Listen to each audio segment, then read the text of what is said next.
Marks. The voices you trust. John Marks, Sean Brace, and Ray Dunn. All Philadelphia, all day.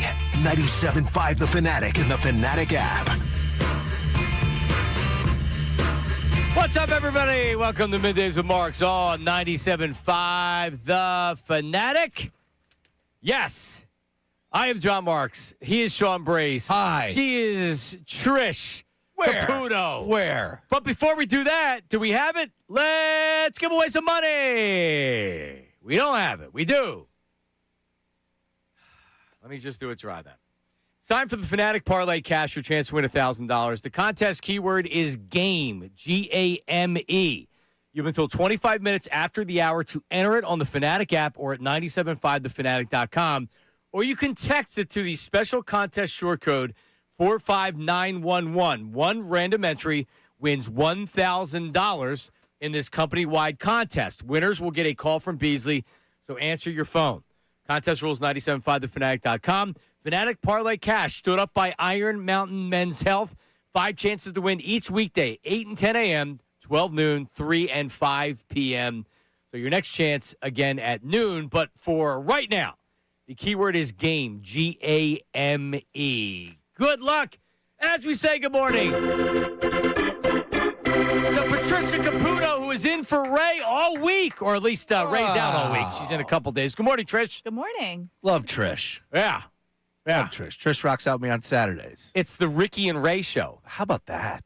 Or no, it's Ray and Ricky. Ray gets top billing over. Yeah. I said that on Friday when I was feeling a little bit better about myself. I'm not going to roll that on a Monday. All right, Ricky and Ray show. Ricky's in for Bill Colarulo all week. As we say good morning to Sean Brace. Hello, Sean. Oh, what a weekend. What a weekend it was. A lot of sports in our face, of course. Was able to get out of the house a little bit. Did some yard work, Johnny Marks. Me too. Went to the movies. And I now am dealing with something.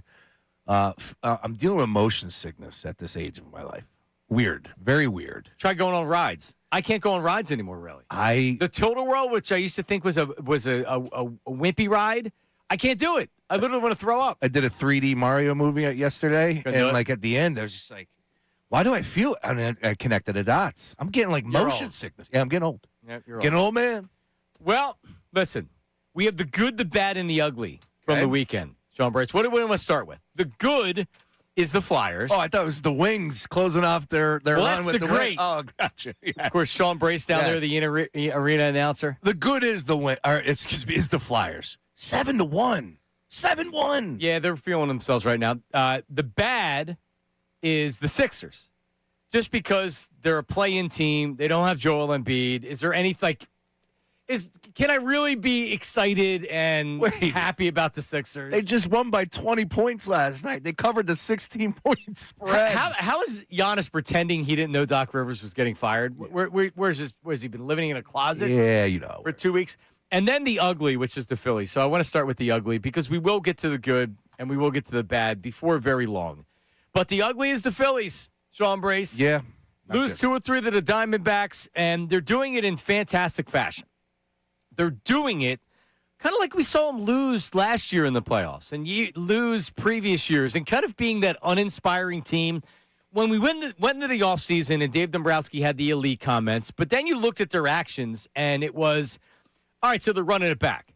And Rob Thompson was so against, we're not running it back. 25% of our roster is going to be different and whatever. Okay, you made some moves. Crawford's there, Garcia's there. But for the most part, you're running it back. Phillies fans didn't believe that this core and their offense, because what was the biggest problem with the Phillies the last couple seasons? Timely hitting. Timely hitting. Yes. Everybody would agree with that. So what are we getting this year? We're getting the hitting stinks. The base running's bad. The defense certainly hasn't been good. The pitching's been fine, but we knew that the pitching was going to be good. And Zach Wheeler hopefully is going to be back soon. But really, you look at yesterday's game, the opportunities that they had at home to win the game were erased by poor decision-making. Brandon Marsh, Bryce Harper potentially trying to stretch a single into a double. And it's just, they're not playing smart baseball. They're not playing fundamental baseball. Oh, and by the way, Dave Dombrowski, your lineup's not very good. Hard to argue with any of those things, right? All right, for the moment, no. I have to agree with you, and I'm upset. I'm frustrated that they ended up losing that game. They had a 3-2 lead. Painter comes in. That was a whole situation we'll talk about in the pregame with him not being a starter, but did look good when he came in. And you get it to a bullpen that we were really gassing up this offseason. Best in baseball, potentially. Who's the Himbo from ESPN joined Mike Gill when you weren't in, and you should have heard him going after. They haven't lived up to the hype, have they? Well, Alvarado. Yeah. Maybe get him back on some steroids. Yeah. But other than that, it's like, wait a minute. You get the ball to the bullpen and you expect, okay, let's go ahead and put an end to this bad boy, and that's not the case. So here we are yesterday with that opportunity. Now you get runners on first and third, 3-1 count to Garcia. Marsh gets doubled up there. It's just like nonsense that they're dealing with. They're not playing great baseball at this point in time. It's early. With that, put the hockey down. Put the hockey all the way down. It fired on accident. Oh, there you go. Yeah, I guess we got some loose mice in here. My screen's completely blank. Let's get Vito. I need him crawling around. It's a Monday. It's a Monday, Johnny Marks. However, hang with me. Hang with me on this. And this is good. This is good for you. This is good for the Philly fan. Am I allowed to at least paint a rosy picture from the weekend? Come on. What do you mean? Like you got Schwarber went yard. Harper looked good. Shut up. Harper looked good. No. Come on. No. What, for the Phillies, if you were going to talk about, say, if you notice, if you're watching on YouTube, our mic covers are orange. And Sean slid it on my mic, too, which was very nice. He put it on. I gave it a little.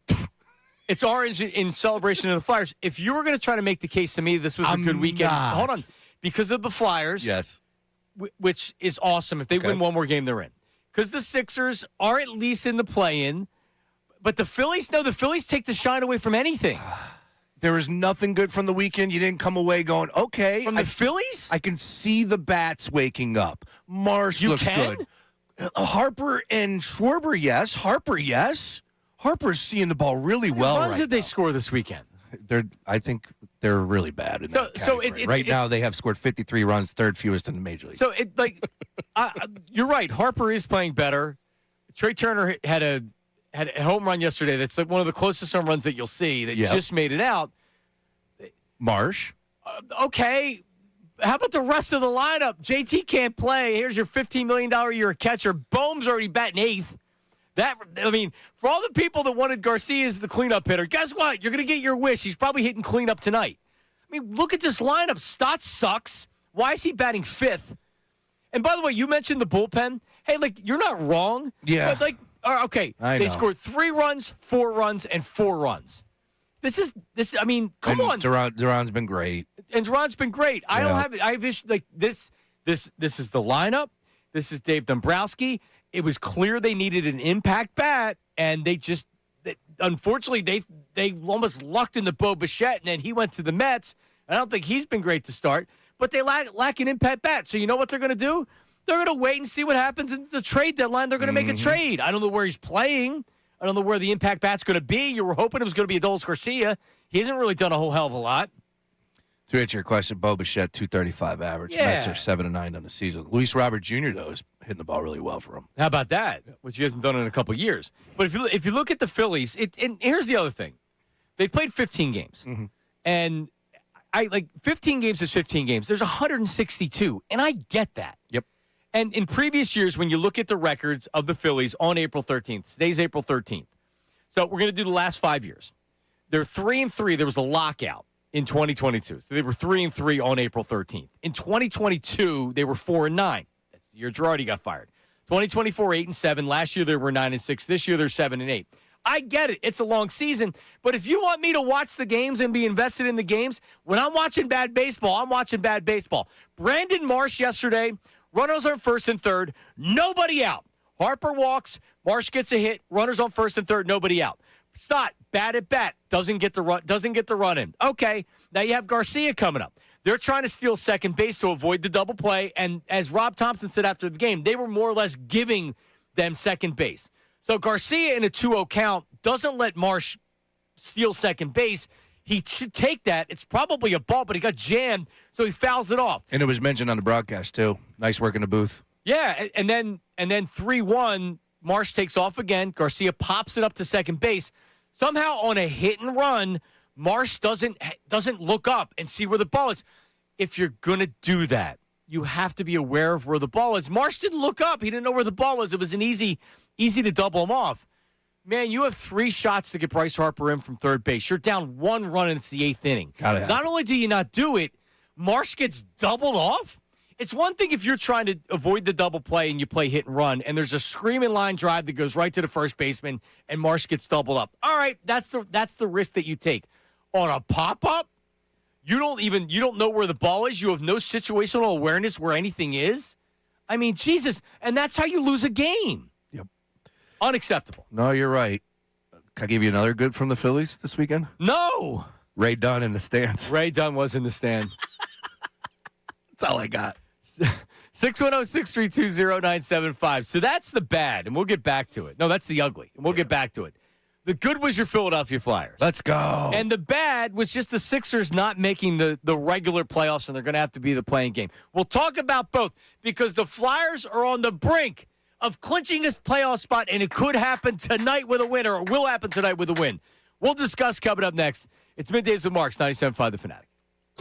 Now on 97.5 The Fanatic Sports Update. Win and in. I'm Patricia Caputo with your Fanatic Sports Update. The Flyers will take on the Hurricanes tonight. If the Fly Guys win, they will clinch a playoff berth for the first time in 5 seasons. Brian Boucher joined the morning show and discussed the impact of tonight's matchup. That feeling that if you do your job today, then you have a chance to be in the playoffs. I think it's going to be an electric atmosphere tonight. It's been a long time, and I just can't wait to see that crowd and the energy in that building. You can listen to Flyers Hurricanes starting at 7 p.m. live right here on The Fanatic. The Sixers will compete in the play-in tournament after ending their season as the number 8th seed Sunday. Sixers look to clinch a playoff spot against the Magic at 7:15 p.m. Wednesday. The Phillies are preparing for the Cubs to come to town. This is after they lost their weekend series to the Diamondbacks and fell below 500. Phillies looking to bounce back against the Cubs beginning at 6:40 p.m. The Eagles traded with the Packers for wide receiver Dontavian Wicks Friday, and the Union have off until Saturday after defeating CF Montreal Saturday.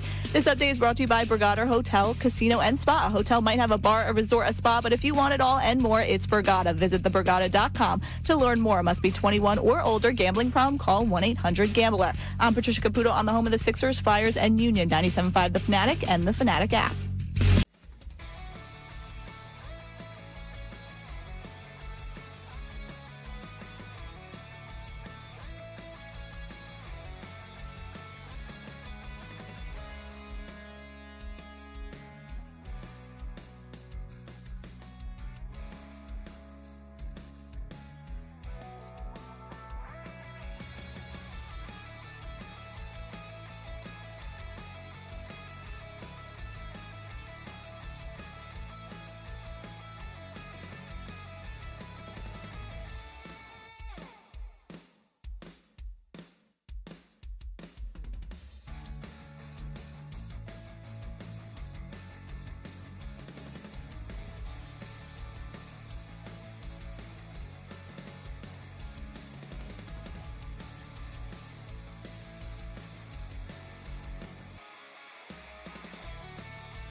Middays with Marks. Oh, 97.5 The Fanatic, John Marks, Patricia Caputo, and of course, Sean Brace. Hello. Hello, Sean. Bryce Harper after the game. So, for me, he was a leadoff. It was earlier in the game, but Bryce Harper tried to turn a single into a double. I don't know what he was thinking. I know Bryce a lot of times he puts a lot of pressure on himself and he tries to do too much. I've seen him do this I don't know how many times over his years here. To where it's a stupid play. It's bad base running. There's a difference between when you hit the ball in the corner or in the gap and you're trying to stretch first and the second, and then it's like, you know what? You put pressure on the outfielder. If he makes a perfect play, and he gets you, then he gets you. It wasn't even close at second base. It was just a terrible decision by Bryce Harper. Here's Bryce after the game, and he's trying to defend turning the single into a double, and then he's also talking about bad baseball. Listen. I feel like every ball or most of the balls I hit in that spot, I try to get there. So I thought it was a good point in the game. Haven't really had anything going the whole day. Made a good throw and, got me in that situation. Demoralizing isn't that eighth. You get first and third, and that's it. Yeah, just bad baseball. Had an opportunity right there and didn't do the things we needed to do to come through in that situation. Jeez, recording that 20,000 feet, 30,000 feet up in the air. I felt like I was on an airplane there. Yeah, so Bryce doing it's fine. Getting thrown out at second by a mile's fine, but bad baseball in the eighth. I mean, you could look at it differently and saying he was saying in general not getting the run home was bad baseball. Yeah. But it was bad baseball getting thrown out at second base, making the first out at second base. It's inexcusable, and he's 33 years old. He's only getting older, right? He may think that he's running faster and nobody can get him. These guys' arms are getting stronger every single season. It's just a terrible, terrible move by Harper to try and stretch that into two. Dude, like, this isn't the 50s and 60s, right? Like, this isn't beer league softball where you're like automatically eyeing up that second base with a base hit. No, just take the bag. And he's like, yeah, we're struggling on offense. Getting thrown out at second doesn't go good. Yeah, No, it's not. It's frustrating. Again, he puts the ball in play, gets a base hit, hold up at first. Now you get a runner on first base, nobody out. You did your job. You started off the inning with a base hit. Nice work. Now, is this where he complains, well, I don't have anybody hitting behind me? Because guess what? He doesn't. He's doing too much there. No, agreed. It's a bad play. I don't like it's a bad play. Period. You can't get thrown out at second base right there. That's leading off the inning. Would it have mattered? Maybe not. Probably not. I don't know. So I was less worried about that until I heard the comments, him saying that's bad baseball. He's right. That's bad baseball. And that wasn't him with bad baseball. That's bad baseball. If you want to play hit and run, if you're going to steal Brandon Marsh, and I think they felt like they were giving him second base, so why not take it? And then you're eliminating the double play. But the other thing you're doing is that now you with the base open, Garcia's not the best hitter as far as approach at the plate. See that? And we can see that. Mm-hmm. And now he's going to be your cleanup hitter. Awesome.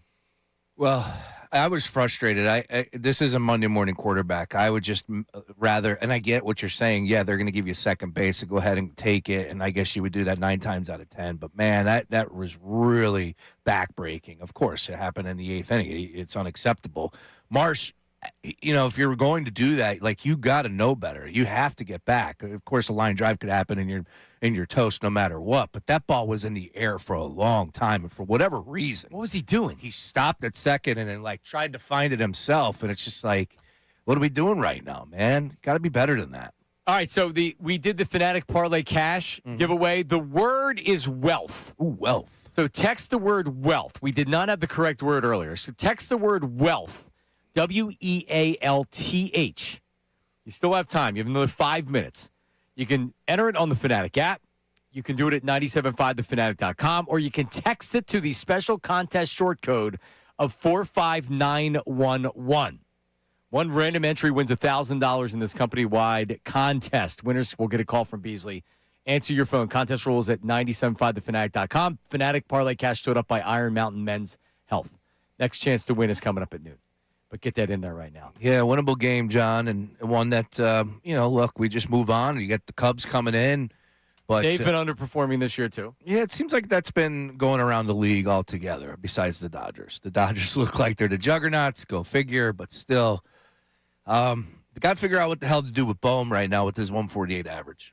Yeah, I mean, being 7-8 through 15 games, I don't care. I mean, like it's a long season, and the offense is struggling right now. That happens. But the problem is, how does the offense get better? At Bohm, everybody said, "Oh, he's a motivated Bohm. He's in a contract season. Here we go." Or he's going to suck worse. And I think he'll come around. I definitely did not say he was going to suck worse. I was one that was a little bit more positive. I think he'll come around. He is a decent hitter, but where's the upside in the bottom of this lineup? Stott hitting fifth. We're going to keep doing this? Crawford's been really good. I mean, you think about that. Crawford's been really good. It's been really good. Yeah. 341 average right now, and you just feel really good with him at the plate. He was 1 for 4 yesterday. The catcher position? No. Nope, you got some troubles there. Yep. Left field's been Marsh has been pretty good. Otto Kemp's giving you nothing for the most part when he's been in there. Right field, Garcia really hasn't been great. He's your new cleanup hitter. Anyway, all right. So the Flyers. Are you kidding me? They're going to save us, Sean Brace. Flyers. I mean, it's pretty much this simple. If they win one of their last 2 games, they're in. They're in, and not only are they in, John, they're in. Am I allowed to start saying, like, hey, man, all right, I get it. One game at a time. They can win a series. No, they can win a series. This team is rolling. And you just have to look at the numbers from when they came back from the break to what they were before. This team has found something in that break. Defense, obviously, they're getting great goalie play from Vladar. But, man, to go on the road. Remember, Hellebuck was the guy from the Olympic break. So we're talking about Winnipeg all last week. That's the game. And then it's like, oh, okay, connect the dots. Yeah, they got a pretty good netminder up there in Winnipeg. So I didn't really have all that much expectation that the offense was going to go up there and put this one away. But they did. 7 goals. 7. I mean, Porter scores. Mitchkov scores. This team, like, they have the look. Now, Flyer fans, faithful, are going to love me. Sorry, gatekeepers. From 2 weeks ago, where it was like, yeah, just give me some postseason hockey, I'm in, to where we're at right now. The drastic difference in my mind, I don't know if I'm alone, but I'm starting to think more and more of, like, this could be a special season. Are you ready? I don't know. Are you ready for this? I apologize in advance, Flyers fans. All right. Do you remember back in 2022? I do. With the Phillies? Yes. What a run. And you didn't even know if they were going to make the playoffs, but they got hot late. All right? And then they were in a series, and this has nothing to do with the Flyers, but they were in a series, and they came back and they won a game late in the wild card series against the Cardinals. And I was writing their obituary. I was coming on after the game because it was a day game, and it's like, oh, well, they lose their first game. They're obviously not going to win this series. And they came back and won, and they were hot. Now, they end up losing in the World Series, but they had a 2-1 lead at home, Citizens Bank Park, against the Astros. But I believe they won 87 games that year. That wasn't their best regular season of this run. That was a team that got hot at the right moment. Remember the Diamondbacks the following year? They actually beat the Phillies. The Diamondbacks got hot at the right moment. Right? Mm-hmm. The Flyers are getting hot at the right moment. And it's just like the last week, like you said, since the Olympic break. And they look like it. Yeah. They're playing with confidence. I mean, their goaltending's been good. Correct. They're getting contributions from a wide variety of people, from younger players to some of the veterans that have been here for a while. Porter Martone comes in, and although he's 19, he looks like he very much belongs. Wow, does he ever? So I don't know how you don't reset your expectations if you're a Flyer fan or you're a Zamboner like me. That's like, you know what? I have eyes. I can see that there's something that seems special with this. So while I'm not going to predict a Stanley Cup final. We appreciate that. I mean, I'm going to protect the Stanley Cup final. Tonight. All right, I'm half kidding with it. Tonight, minus 112. Favored at home. A lot to play for. A lot at stake. And they're taking on a pretty good Hurricanes team. Now, the Hurricanes team, not so much, I don't believe, to play for, obviously, where they're at currently right now in the standings. So what you see is what you get with the Flyers. And you're at home. Love the way that they're playing. I love them this evening to go ahead and clinch that playoff berth. And, man, that place is going to be rocking. Xfinity Mobile Arena. First playoff hockey experience. Welcome to the show. Just need to get one more. That's it. And everything's kind of been falling in the Flyers' favor too. Teams have been losing. Yeah, they're right there. I mean, it's so crazy because remember they were having the run and people were getting excited. It was that Ducks game. They beat the Ducks and I'm like, I'm back. Let's go. This feels like Flyers hockey. And then I think they lost 5 straight after that. And then they couldn't kind of get out of their own way for a while. And then, like you said, the Olympic break happened. I don't know what happened in the Olympic break. I don't know if something clicked for these guys. Brian Boucher was talking about the younger players and how the younger players that maybe don't know any better is helping the team. Here's Boucher. Sometimes being naive and being dumb is good. I think you just go into a situation and you're excited to be there. You're excited to play. You don't overthink the situation. You just go and do your thing. And I think that's what we've seen from the Flyers here down the stretch is a lot of that. And I think playing with that energy and playing with instincts. You know, they're a youthful team now that they've added Porter Martone and you get, Forster back in the lineup. This is a group that really has not really been there. So, I mean, you just go play. Now, the negatives are the experiences of having to deal with disappointments and frustration. Say it's a playoff series. Say you get into a playoff series and you get some calls that go against you and all of a sudden the game kind of goes sideways and you fall behind in the series. Sometimes experience in situations like that certainly helps. But I just go back to early on in my career when I had no clue what was going on. I feel like I was better. I think for a lot of these guys, I think that being naive, I think can certainly help them. Yeah, expectations can be a killer. When you don't know any better, or like, look at this team. What's the expectations for anybody on this team? Man, we'll be happy if they make the freaking playoffs. I think it continues to change, though, right? And expectations are dangerous. But isn't that what being a sports fan is all about, having expectations? Like, Sixers, move away. Like, whatever. See ya. Go get that win against Orlando. Good luck. But the Flyers, and they have earned these expectations that we're putting on them somewhat. Now, we're cautiously putting these expectations on, and I don't know, maybe we're in the minority. But if you've been paying attention, if you've been watching, whether it's the last week, 2 weeks, or since the Olympic break, this team is clearly playing a different game.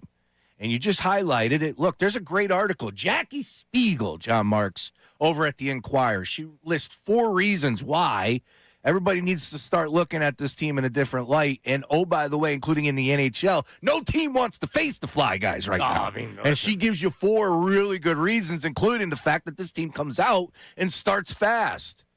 They are, since the Olympic break, the Flyers have scored first in half of their 24 games. You get out there, you put the team on their heels, you get good goalie play some good defense. What were the expectations for the Phillies in 2022? Before they fired make the playoffs. After they fired Girardi? Make the playoffs, right? Just finished the season. After they fired Girardi, it was a disaster. But going into the season, what was the expectation? Of course, yeah. Make the playoffs. But there was no World Series aspirations. Hell no.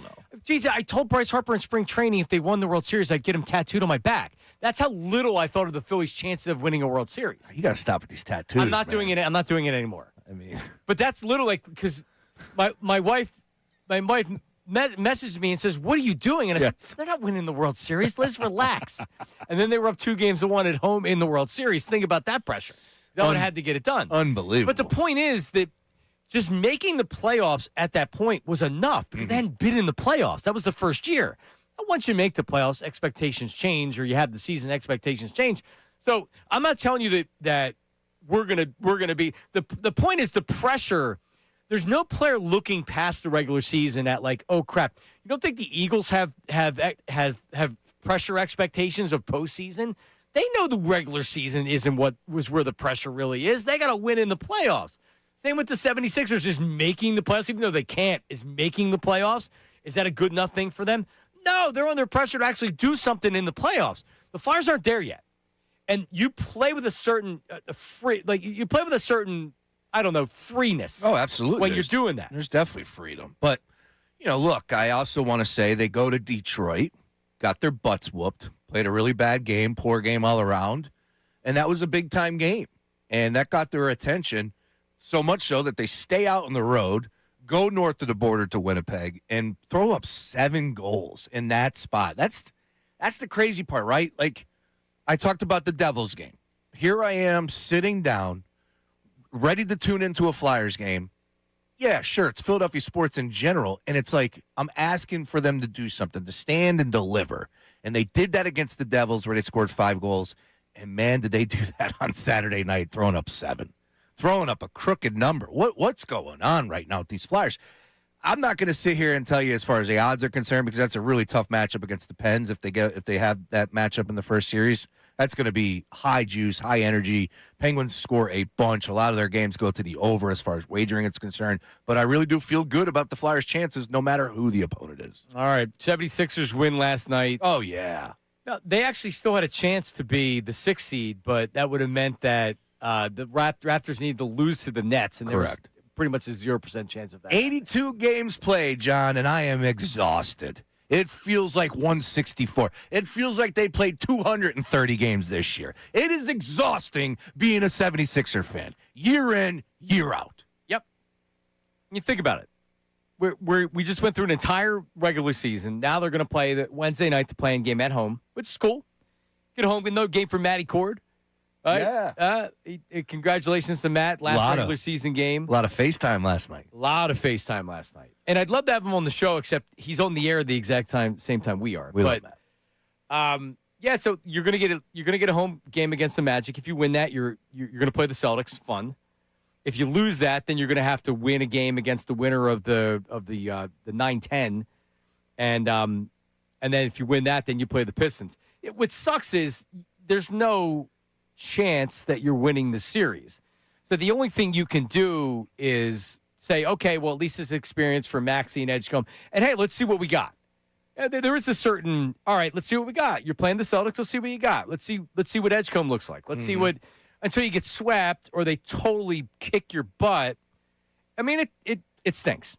It does. And I want to throw this scenario your way and get your take on this because we stumbled into this last night. On the postgame Sixers wrap-up show, myself, Sam, and Sean. We'll be there on Wednesday night, too, as well, ready to go. So I talk about how unlucky this team is this year, but go back to last year's draft where they got VJ. Imagine if they don't get VJ. What happens this year? This season, obviously they're not winning as many games as they are. It's probably tank. McCain is still here in some capacity, I would assume. Yep. Just think about how ugly this season would have been if they did not get VJ Edgecombe with that 3rd overall pick last year. It's a scary thought. It really is. This franchise got really lucky by scoring VJ where they did 3rd overall pick. I mean, Knuppel has been unbelievable. But even if they missed out on that pick as far as the lottery, yeah. You know what I mean? Yeah. Oh, yeah. They're drafting Igor Demon from BYU. Sign me up. Yeah. Or Kaman Maluk. And I think you are, again, we're not there, obviously. They were able to get VJ, and here we go. But I would imagine that it would have been cleaned house. The house would have been cleaned already. Let me ask you this. Love VJ. Yes. We agree that Daryl Morey's not likely to be back, or at the very least, it's questionable whether he's back. I think a change is needed, and I'm pretty sure Josh Harris is saying the same. Whoever's running things next, does he look at a potential trade for Giannis differently? Because with everything with Giannis, originally I started out saying absolutely you make the trade. I'm not so sure anymore. Like more injuries. Mm-hmm. Now you give yourself Giannis. Is Joel Embiid coming back? I mean, it's just so much unknown. Yeah, there's a lot of unknown with that. Right here, right now, man, I don't want to move VJ. VJ and Tyrese, it's a nice 1-2 punch. It's a great 1-2. It's a great 1-2 punch. And I know Tyrese is not finishing as strong as we would like. Whatever you want to sit here and say, but that's not fair. I guess it's fair because we need him to be bigger than what he is right now. But in the totality of 82 plus, this dude is going to have an all-pro season. And he is going to outperform anybody's expectations. Even Mad Mike, he's outperformed his expectations this year, and that's hard to do. He wouldn't tell you yes, but still. Right. Maxey is the real deal. So you got that 1-2 punch. There's something to build around. Again, what does that get you in the grand scheme of things? Not a whole hell of a lot as far as the NBA is concerned, but I do like the way that those two guys look. Well, at least we do have minimum 2 more games to go. All right, they win the playing game, then they're in, then we get a series, they lose, and they have another game. Yeah, I want to see them beat the Orlando Magic. That's a winnable game.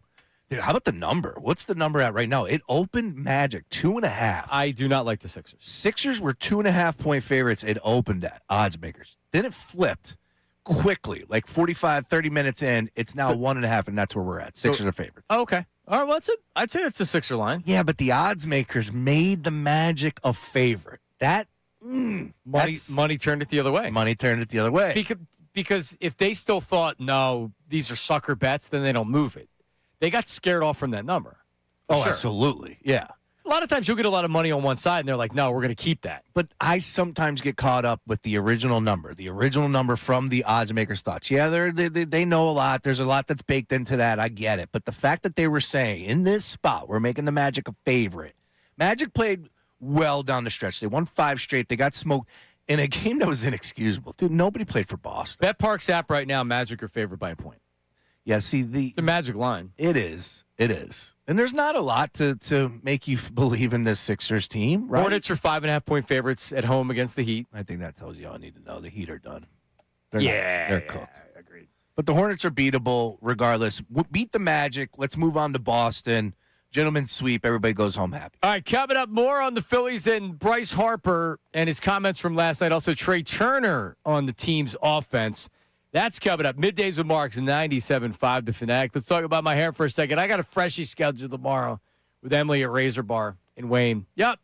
Need the freshie. Hair's getting a little bit long. Imagine that. My hair's getting long. And it's not like this if it's not for Morgenstern Hair. And the team over at Morgenstern Hair, I can't say enough about them.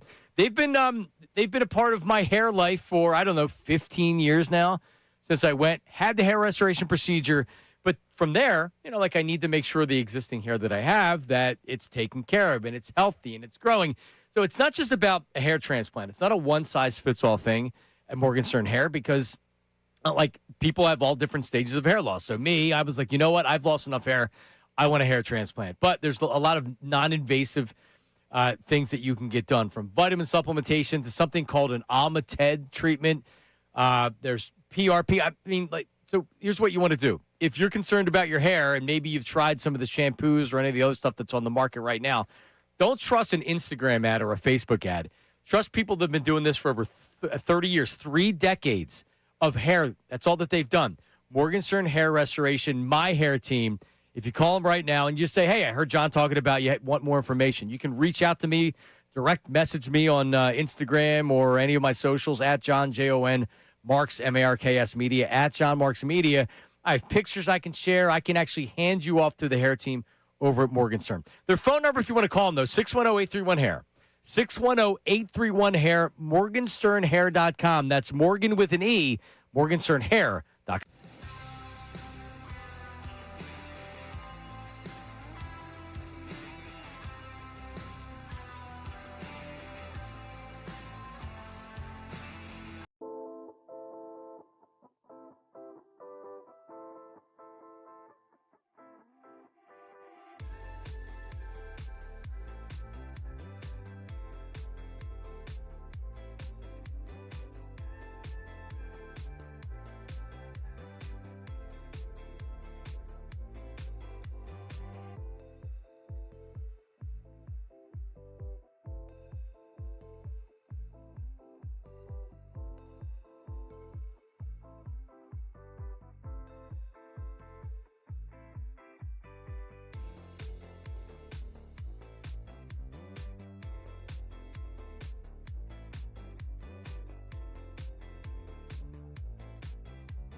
today. Believe me, of all the days for things to go wrong from the start of the show, a Monday. Hey, we're back. Middays with Marks, 97.5 The Fanatic. Just another manic Monday. Just another manic Monday. There you go. Wish it was Sunday. Is that what she Yeah, said? but Sunday's not fun either because you look at Monday. Yeah, I've never been well, I take it back when I didn't really have too much going on in my world. Yeah, Sundays were a hell of a lot more fun, especially NFL Sundays. You throw a kid, a marriage, real That's life. fun. That's fun. Sundays stink. Sundays are, it's especially when you work mornings, and we don't work mornings. But if you're John and Andrew and Connor, It's a different world. because you have to be up at 4:00 in the morning on Monday. So Right. Sunday, but Fridays are great That because Friday you're done. golf. Oh, Friday golf, John Marks. Fridays are good. Oh, yeah. Fridays are good. All right, so let's. So we got some feedback on Bryce Harper, and I agree. I'm on the wrong. It bothers me. Can we? So you didn't hear it. All right, so when we played the comments earlier, I heard, obviously, I watched yesterday, after the game. I really didn't think too much of his comments, but there's a lot of people saying he's not taking accountability. Yeah. So they asked. Let's get this ready, Chris. So they asked Bryce about his base running mistake or getting thrown out at second, trying to stretch a single into a double. Jim Salisbury follows up with about what happened in the eighth inning. So just so you know what happened in the eighth inning, Bryce walks. Brandon Marsh gets a single. Bryce goes first to third. First and third, they're down by 1 run. It's the bottom of the eighth inning. All right? So no outs. So all they have to do is get the runner in from third base. Stott, was it to the pitcher? Was it ground to the pitcher? I think so. Or was it a strikeout? Why am I blanking on it right now? I would have to go back and look real fast. But anyway, so he doesn't get to run home. Mm-hmm. Adolis Garcia comes up, and so they tried to steal with Marsh, I guess, to avoid the double play because there's already one out, or maybe even a hit and run. Boom. Stott struck out swinging. He struck out. Yep. It was a pretty good pitch, too. It was just off the plate. So they're trying to get Garcia, maybe a hit and run. They score Marsh from first base. All right, I get it. There's still one out. The most important thing is getting that runner in from third base. Tie the game. So 2-0 count. Garcia swings. Probably shouldn't have swung because you want to let Marsh. He easily had the base stolen, but he swung, fouled it off. So now it's a 3-1 count. And again, they're running Marsh, which seems to be a hit and run. And Garcia pops it up to second base. And Marsh doesn't know where the ball is or doesn't even look for the ball until he's standing on second base. It's an easy double play. It was a pop out to the second baseman. This wasn't a screaming line drive to first, and he went and stepped on first base, and it's a double play. He got doubled up on a pop-up. And it was up there for a long time. Holy He cow, stalled at second to almost pick it up. It was very odd. Very odd. Even T-Mac called out on the broadcast. Oh, he stalled there for a second. Not sure what he saw there, and he's going to get doubled up. So Bryce is being asked about all those things after the game. Listen. I feel like every baller, most of the balls that I hit in that spot, I try to get there. So I thought it was a good point in the game. Haven't really had anything going the whole day. Made a good throw and, got me in that situation. Demoralizing isn't that eighth. You get first and third, and that's it. Yeah, just bad baseball. Had an opportunity right there and didn't do the things we needed to do to come through in that situation. It's bad baseball. We didn't do the things we needed to do in that situation. Does it seem like he's just talking about in general, or is he talking about specifics? I want to be fair to Bryce and say, hey, man, I get what you're saying, but that did not sound good. The second time you played, I remember the first time we played, I was kind of cut off with the whole your reaction was, what the hell's the audio? Sorry about that. Listen to the actual words. And Harper needs to realize, that's tough. That's a tough listen. When he does it, it's, I'm being aggressive and I'm trying to help the team out, but when everybody else screws up, it's bad baseball. Right. And if you want to disagree with me on that, that's exactly word for word. It's what he just said. I don't want to make something out of nothing, but Bryce has got to be bigger than that. He's got to understand what's coming out of his mouth. He can say that I was trying to make something happen. I've done that before, but I can't get thrown out at second base. That's what he needs to do. It wasn't a play where he had said that he was more or less hoping for a bad throw so he could sneak in there. Man, that's a bad way to play baseball if you're hoping for a bad throw. It's one thing if the defensive player has to make a perfect play. If you're trying to score from second base and it's okay, you know what? I sent him, but the only way he gets thrown out there is if the outfielder fields it cleanly and it's a perfect throw to home. That's not the case here. You would have needed a bad play for Harper to be safe. A bad play. So we got the replay on. Marsh almost runs to second. That's what the stall was. He looks to take, because if you touch the bag the first time, you got to retouch the bag to go back. So that's what the was. And I don't know if he picked it up. I don't know if he touched it the first time, but if you're in that situation, and whether it's a straight steal or it's a hit and run, you have to realize that unless the batter's being told do not swing at this for any reason, you have to be aware that there could be contact made.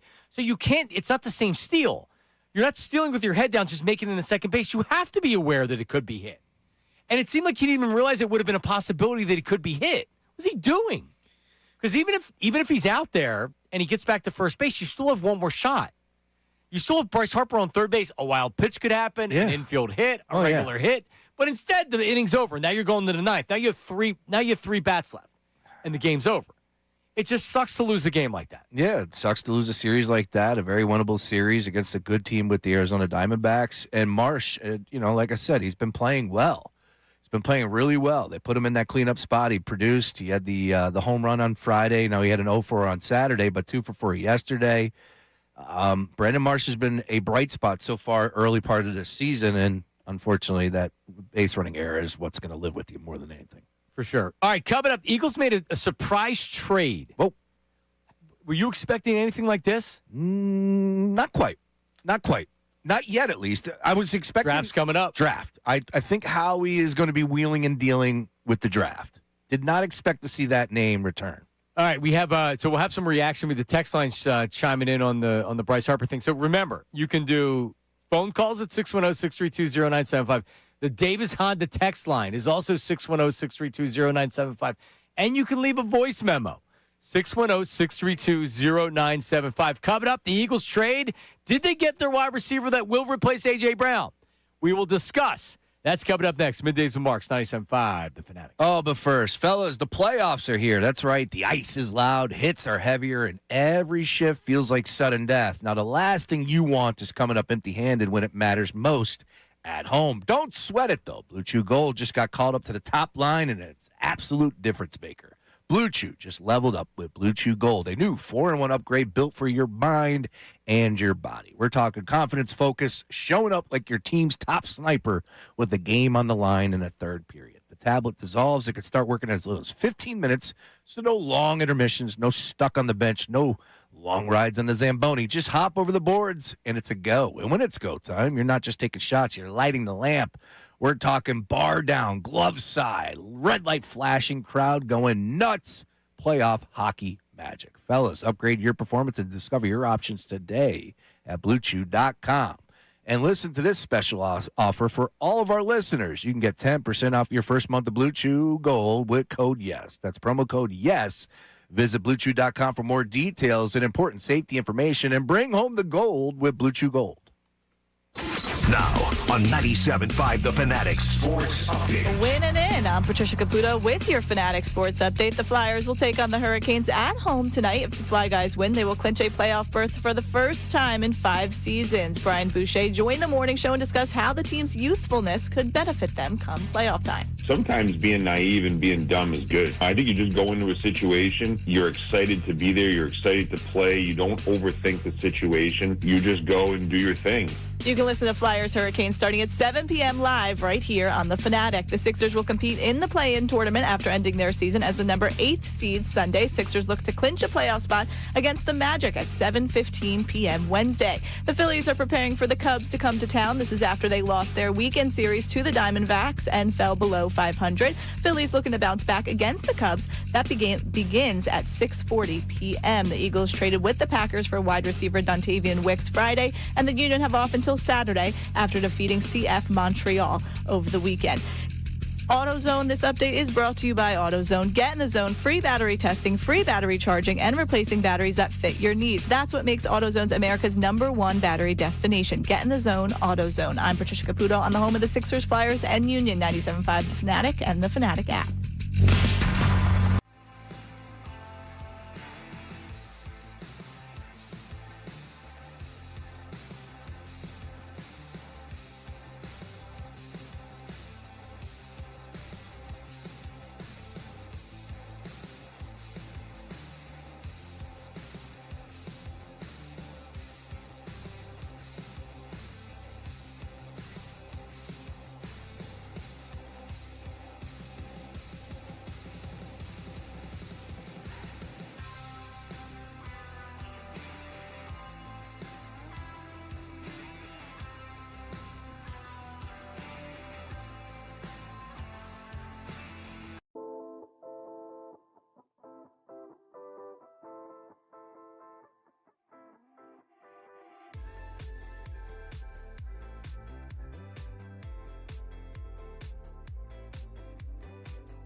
Keep that up there, Trish. All right, Eagles and their new wide receiver. That's coming up in 5 minutes. I need 5 more minutes on the Phillies, everybody. Right on. Andrew Painter scratched from his start. He ended up coming in with a migraine. You laugh. Well, here's the deal. I asked the question pregame about migraines. I won't lie in my group text. I say, I know how bad migraines are or headaches. Do you? I guess I don't. Like, I've had a headache. What's the difference between a headache and a migraine? Migraines are persistent. They can continue to happen. I've had bad headaches before. Been hungover. And now a hangover hurts even worse than it ever did in my life. I understand that there is a drastic difference between the two. Well, Trish, I don't know if you can add to this conversation. So my wife has bad migraines. Okay. I don't know how many. So she's on Nurtec. Nurtec, you can only take every other day.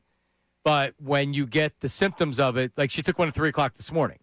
So 3 in the morning, she woke up, had the bad migraine, and took the Nurtec. And generally, it's a lifesaver because they're debilitating. Otherwise, she could be throwing up. It's debilitating. She can't do anything. Yeah. And so it's just not a bad headache. I don't suffer from migraines. I've had a migraine before. I've thrown up from headaches before. Yeah. But it's been a long time since that's happened. People that get migraines, which Andrew Painter seems like a guy that maybe gets the migraine. A lot of times it could be hereditary. I know Liz got it from her mom. Her mom had bad migraines. And a lot of times once you get older and it's hormonal, and once you reach a certain age after you get past menopause and things like that, I think maybe they subside a little bit. But Andrew Painter doesn't have to worry about that. But to answer your question, yeah, man, like unless you get migraines, it's hard to know what a migraine's like. Yeah. And being that I deal with it with my wife, having to deal with it, yeah, it's a real thing. Yeah, so I texted the group and I was like, man, like young, like missing a start, like that's again, it's more of the same of like the injuries coming down, breaking news, and you're just having a conversation. That's all. That's all my point was, and then you come to find out that it actually like vomiting is taking place and. It's something that he's been experiencing for a long time, including losing his vision, which, that's the reason why you don't start the game. Very odd, though, to come in afterwards, be available. Well, when I saw that he wasn't starting, I'm like, oh, Jesus, like you're thinking elbow or whatever. Correct. And then you read migraine, and it's like, sheesh, here's Painter talking about it. Were you able to predict it when they would happen, or does it just kind of pop up out of the blue? Sometimes it's a little. This morning I just woke up with one. Sometimes I have the ocular migraine. I'll kind of start losing vision. This wasn't one of those, luckily. So I just woke up this morning and didn't feel good. Yeah, so that's somebody talking that's been dealing with this for a while. So what Liz tries to do sometimes is she takes Motrin. She doesn't want to necessarily take the Zyrtec all the time, so she takes Motrin. And when it's clear that's not helping, so he probably tried to fight through it, and then when he realized he couldn't, and you're in a routine as a starting pitcher where all of a sudden it's like, okay, I'm not going to be able to make the start. And he talked about the loss of vision and stuff like that. So anyway, I'm just glad he got out there, looked great. Yeah, he did. Looked really good. So he was able to fight through it, and whether he fought through it or, I'm guessing the medicine helped, and he was able to get out there. See, John, that's one of my bright spots from the weekend. Painter got in there, 7 strikeouts, 5 innings, looked really good. Sure did. It's April 13th. But one of your other bright spots was Bryce Harper. Bryce is seeing the ball really well right now. Is that a lie? That's not facts? No, it's not. Oh, come on. I'm saying it's not a lie. Okay, gotcha. Yeah, it's not a lie. He's hitting the ball really well, including that home run. It just felt good to walk away from that game on Saturday with the home runs from Schwarber, from, of course, Harper, as I just pointed out. He almost had another one, too, as well. Roped it off the wall. You get Trey Turner to go yard. If this team is going, and again, I hate bringing this up in the second week of April, but if this team is going to do big things, they have to hit the long ball. Well, you also sent a text message, all caps, elite. Yesterday at 3:19. He's back. Bryce Harper is elite. Well, he's an elite finger pointer. after the game. Trish, what do we have on the text board? I know you got a text message or two on your personal one. Yeah. What do we have on the Davis Honda text line? Colin from Lafayette Hill. Yes, Harper is swinging well, but he's instantly becoming less likable, and how he doesn't take accountability for his dumb decisions, yet he's extremely quick to call out teammates like March when they make a mistake. Look in the mirror, bro. Ooh. What he said. Yeah. Ooh. Yep. What do you got on your text? Yeah, my buddy Jason just texted me. He said he got thrown out on a routine play. Cannot happen. He went in on more of the man. It seems like he's becoming a little less likable. And again, like I said, I'm all about the production on the field. Could Bryce have a little bit more of situational awareness with what comes out of his mouth following the game? Because I think he was just speaking from, just getting it off his chest. I don't think there was anything there other than the fact of, like, he's answering a question. Right. I don't think he said it was bad baseball because he's finger pointing. When it's about him, it's just he's trying to make something happen. When somebody else does something, it's bad baseball. But I think he What would, I heard. I think he would sit there and tell you, like, yeah, look, man, I was trying to stretch it out in the fourth inning, I thought we could use a little jump. I thought I would be able to get there. Let's hear it again. Let's hear Bryce after the game one more time. See, is this just him stating the obvious, or is this him finger pointing? Listen. I feel like every ball or most of the balls. All right, so real fast, pause it. Trish, he was asked about him getting thrown out at second base. Your friend Jason said it was routine. It wasn't even close at second base. I don't know what the hell he was thinking. So he's being asked about that play. Here's Bryce. Try to get there, so I thought it was a good point in the game. Haven't really had anything going the whole day. Made a good throw and, got me in that situation. All right, so stop it. All day. So It's the fourth inning. nothing was going on. He made a good throw. I mean, could you be any less? Could you be any less? What's he saying in that? Oh, I was just trying to make something happen. Mm-hmm. Made a great throw. Mhm. Don't blame me. Nothing going on in the game. Can you make it more obvious that it's not his fault on that one? All right, now he continues. Demoralizing isn't that eighth. You get first and third, and that's it. Yeah, just bad baseball. Had an opportunity right there and didn't do the things we needed to do to come through in that situation. Yep, just bad baseball. I don't have an issue with that to a point. I really don't. I get it. I'm not sitting here saying that we should be all in agreement. But, it was bad baseball from a team perspective. Okay, how about the first part? Yeah, he's got to work on that. That was bad baseball, too, You could Bryce. say it's bad baseball. You're right. That's it. You can say it's bad baseball, but you can't do it with your fourth inning shenanigans. Even if you say, I was trying to make something happen, and I can't get thrown out there. It's bad baseball. I thought I could make it. He made a good throw. I thought I could make it. I was out, and that can't happen right there. Because that's the truth. If he was to try to make something happen because there's nothing going on in the game, it's like, okay, fine. You want to go all in because you're like it's playing poker. That's always my problem with poker. I get too bored. Yeah, that's not a good thing. It's not. So No. where I'm like, all right, come on, listen. I'm not getting any cards. I got to make something happen. It's the long game. Right, you got to play the long game. Man, it's the fourth inning, Bryce. Yeah. Right, you just got a single to lead off the inning. You don't have to try to stretch it into a double. You did. Okay, fine. I don't care. Like, I've never been critical of Bryce when he's overly excited and he's trying to make something happen, because that's what he is. He's trying to make something happen for his team. Man, that's a bad play. And you got to own that. You can't not own it and make excuses for it, and then with the next question, that's bad baseball. And it came out of his mouth like that, like a rocket. It did. Oh, Bryce, I love you. But he is hitting the ball really well, John, and he's elite. People notice. People notice when you start when you start blaming other people. He blamed the cleanup spot last year. They hit behind me. He blamed the cleanup spot. That's fair. All right, Eagles make a trade on Friday. Did they get their wide receiver too, Sean Brace? Latavian Wicks. And they signed him to an extension 1 year, $12 million. They give up a fifth this year and a sixth next year for a guy that's entering the final year of his contract. So it makes sense for the Packers because they have a glutton of wide receivers that are all kind of the same guys. Well, they removed, of course, Romeo Doubs goes to Buffalo, and now Wicks. Patriots. Excuse me, Patriots. Yeah, you're right. Sorry about that. Moore went to Buffalo. Yes. And then now you get Wicks to the Eagles. They still have Christian Watson. They still have Matthew Golden. So they still got their guys that they're going to be, and Reed is there as well. They still have a good core of wide receivers, but man, they had a plethora of guys to use. They did. So they move on from Wicks knowing like, hey, we're not going to re-sign him. He's been good.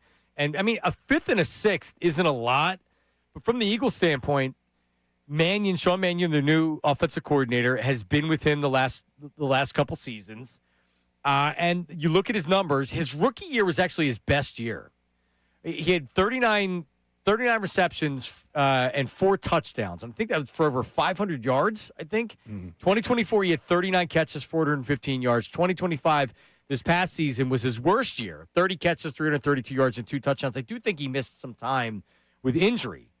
But signing him to a contract extension into next year, right? Like, doesn't this make it even more obvious that they're positioning themselves for they can still draft a wide receiver if they wanted to.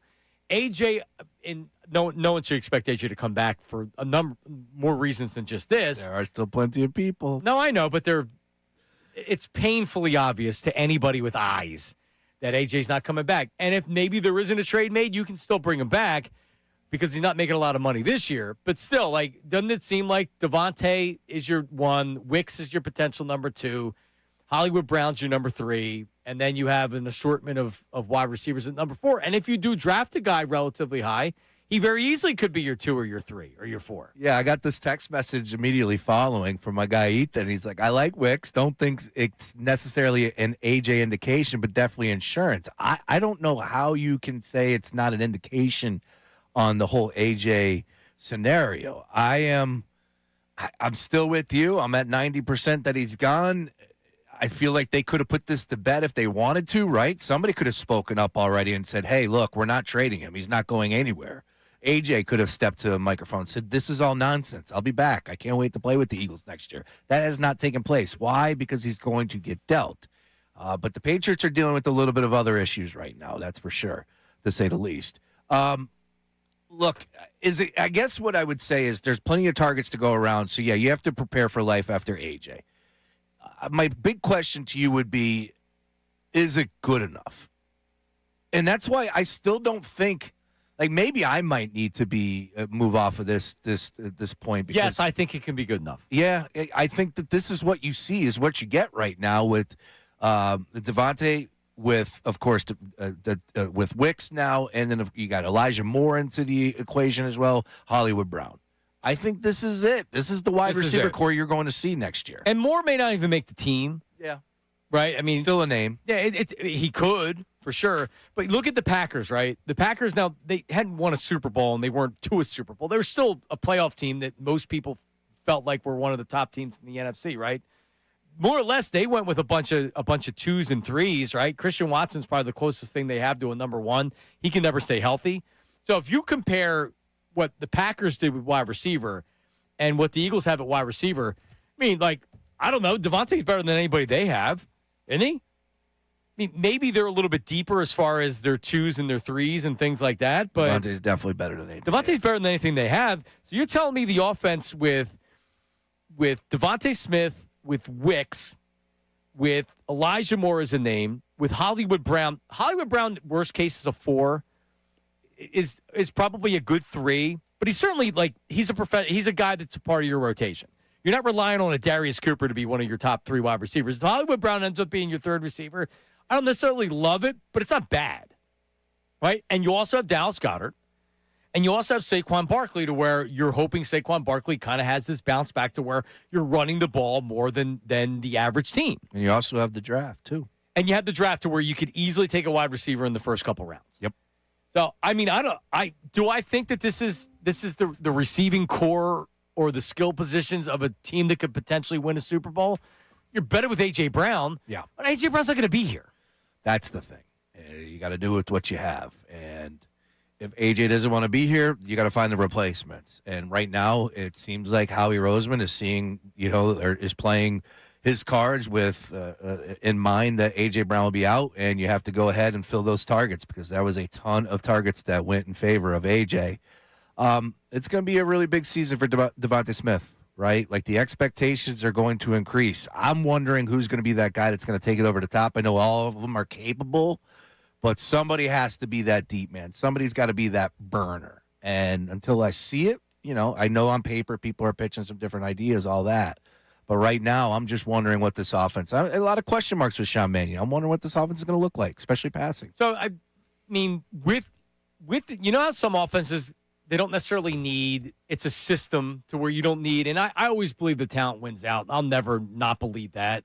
But as far as you can have Devontae, and now you're mixing and matching with a couple of other guys, this offense is going to be totally different than anything we've seen. This just isn't like before. It was AJ and Devontae have to win their one-on-one matchups, and that's how they're going to win. And Jalen's got the deep ball, play action, paying attention to Saquon Barkley, protection with Jalen Hurts, and then they got to win their one-on-one matchups. That's not what this offense is. And whether or not Jalen can more than adequately run the offense, we're going to find out. But like now you have a bunch of guys. I can't tell. I don't know who the hell. I don't know who Wicks is. I can't tell you that I've heard of him before. Mm-hmm. I think I may have maybe picked him up on I needed a bye week wide receiver or something. Well, I'll tell you what. Green Bay Packers fans were on the time. We're mad. Yeah, they were definitely fired up. There's a lot of expectations with Golden, and he hasn't lived up to that hype just yet. Now, is it fair? I think it's fair. You've seen enough. You got enough of a sample size. But it was a crowded wide receiver room, and it was hard to get those targets. Wicks made the most of his opportunities with his 3 years in Green Bay. And like I said, there were a lot of unhappy Green Bay Packer fans with the decision to move off of him. We'll see. I do like Howie being aggressive. He's now starting to fill in the blanks, and the writing is on the wall. Okay, so then what? You make this trade to New England. What are you getting in return? Are you able to use that in this year's draft? Is this for next year's draft? There's still a lot of it's not this year's draft. Yeah, it's not going to It's not going to be this year's draft. So that trade is not taking place before June 1? Is that where you're locking into? Mike Garafolo spoke about it. Here he is. I believe from the beginning A.J. Brown was going to be traded. The question was, would it happen in the first go-around at the start of the league year in March, or would it wait till after June 1st when it becomes a lot more palatable for the Eagles from a salary cap standpoint this upcoming season because a big hit gets pushed into 2027? You look at that and you say, oh, it's inevitable. I sort of look at it, and based on the conversations I've had, it can kind of go either way, that they're sort of building around A.J. Brown.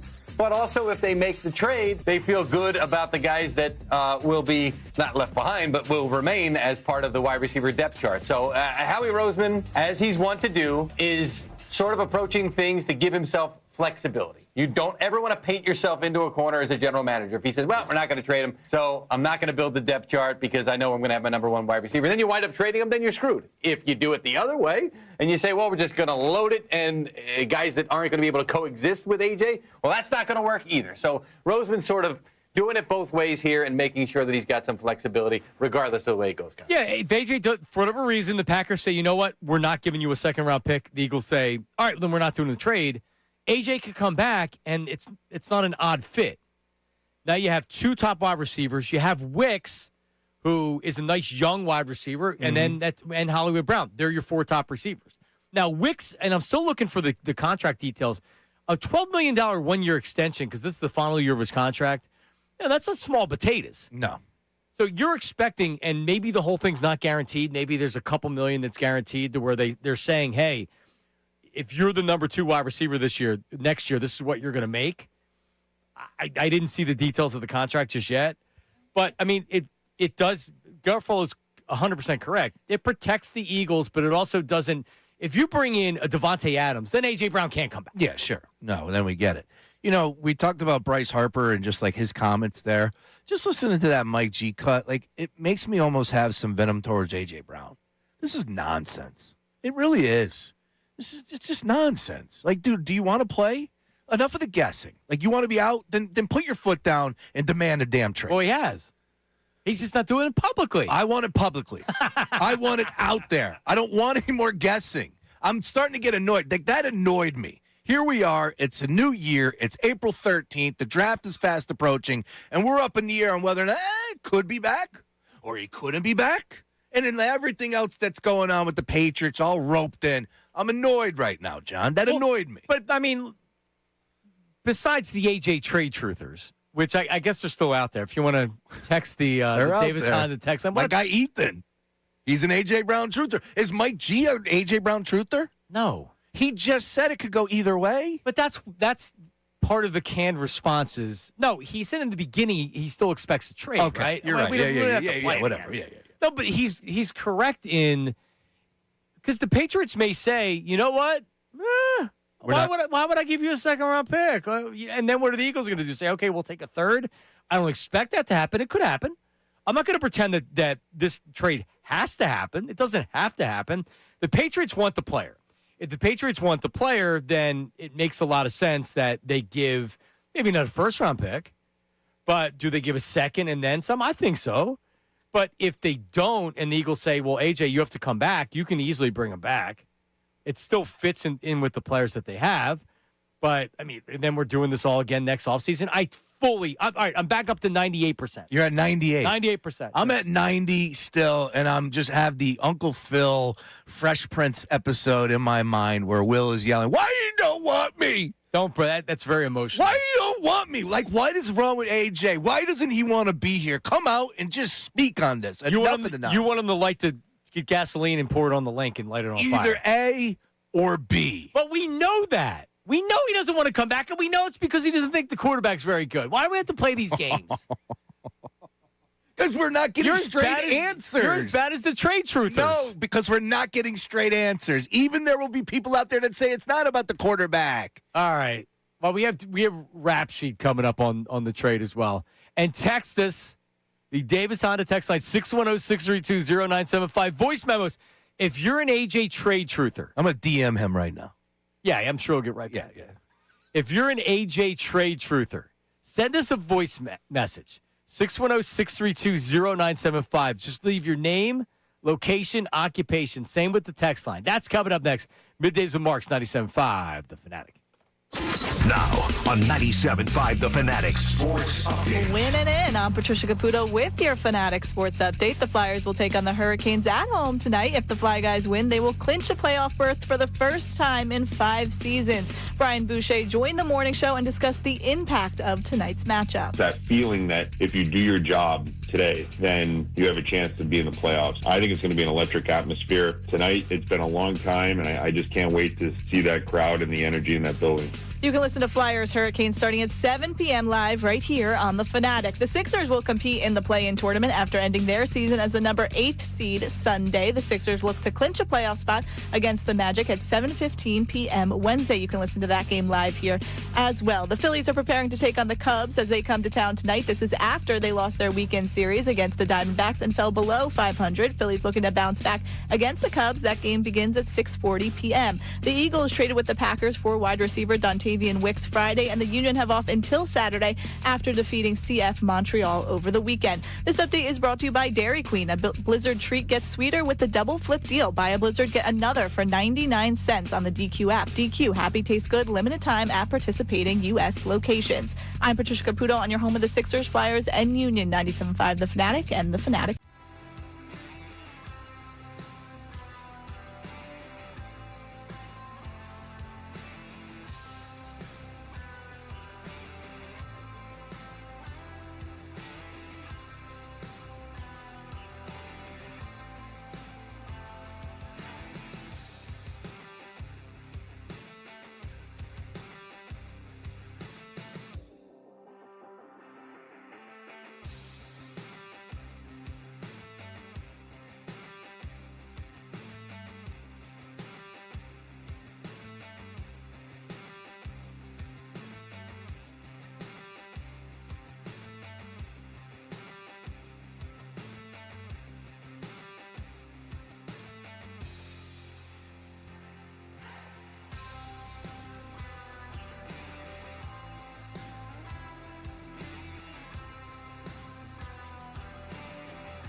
Marks, Sean Brace, Ray Dunn. Fresh off being a big star. Wow, on Saturday. Ninth inning magic by Mr. Dunn. Now, did you see it live? No. So Ray Dunn was in the stands. This was the game. Was it 4-3, whatever it was? The win. Yeah, it was the win on Saturday. So it's in the ninth inning. There's 2 outs. You get the second out. You know what you got to do in the third with the third out, right? Yeah. You got to rise to the stand up. How Ray literally was Ray's that guy. Ray was that guy in his section that turns around and gets everybody all hype. That's Ray. That is Ray. That's Ray. Ray, as soon as that second, I don't even think the ball was in Harper's glove. How about that? Ray was already rising to his feet. Yeah, he anticipated it. He did. He was so happy, too. Good grief. I mean, what, you just dress up as the Fanatic next time, Ray? Well, he's in for Bill Colarulo all week. So we have Dutz will be doing some, I think, Wednesday and Thursday, and Patricia Caputo today, tomorrow, and Friday. Also, I do want to say that, like, yeah, Ray's getting a ton of shine. You know, a lot of love on the timeline, all that. Who was he with? Could you shout it out? Was his dad? Was that his dad? I don't. Is he by himself? I think his dad was going to the game. You know, he doesn't care about share anybody the else. shine, Dunn. Share the shine. I know. Let me see. That is not his dad. Oh, no, that's not his dad, and that's not his brother either. Well, he's just a single man out sitting by himself. I love it. But I don't think he was sitting by himself. Because look, no, obviously there's people between them. Now you got to be careful because if Bayless put a picture out on the timeline over the weekend, and I clipped it, I saved it, I put it out there. If added cougars behind him, ladies behind him, and I posted it by accident. Oh, Ray. Yeah, can we? Like, he's not supposed to be this popular this early in his career. He's 20.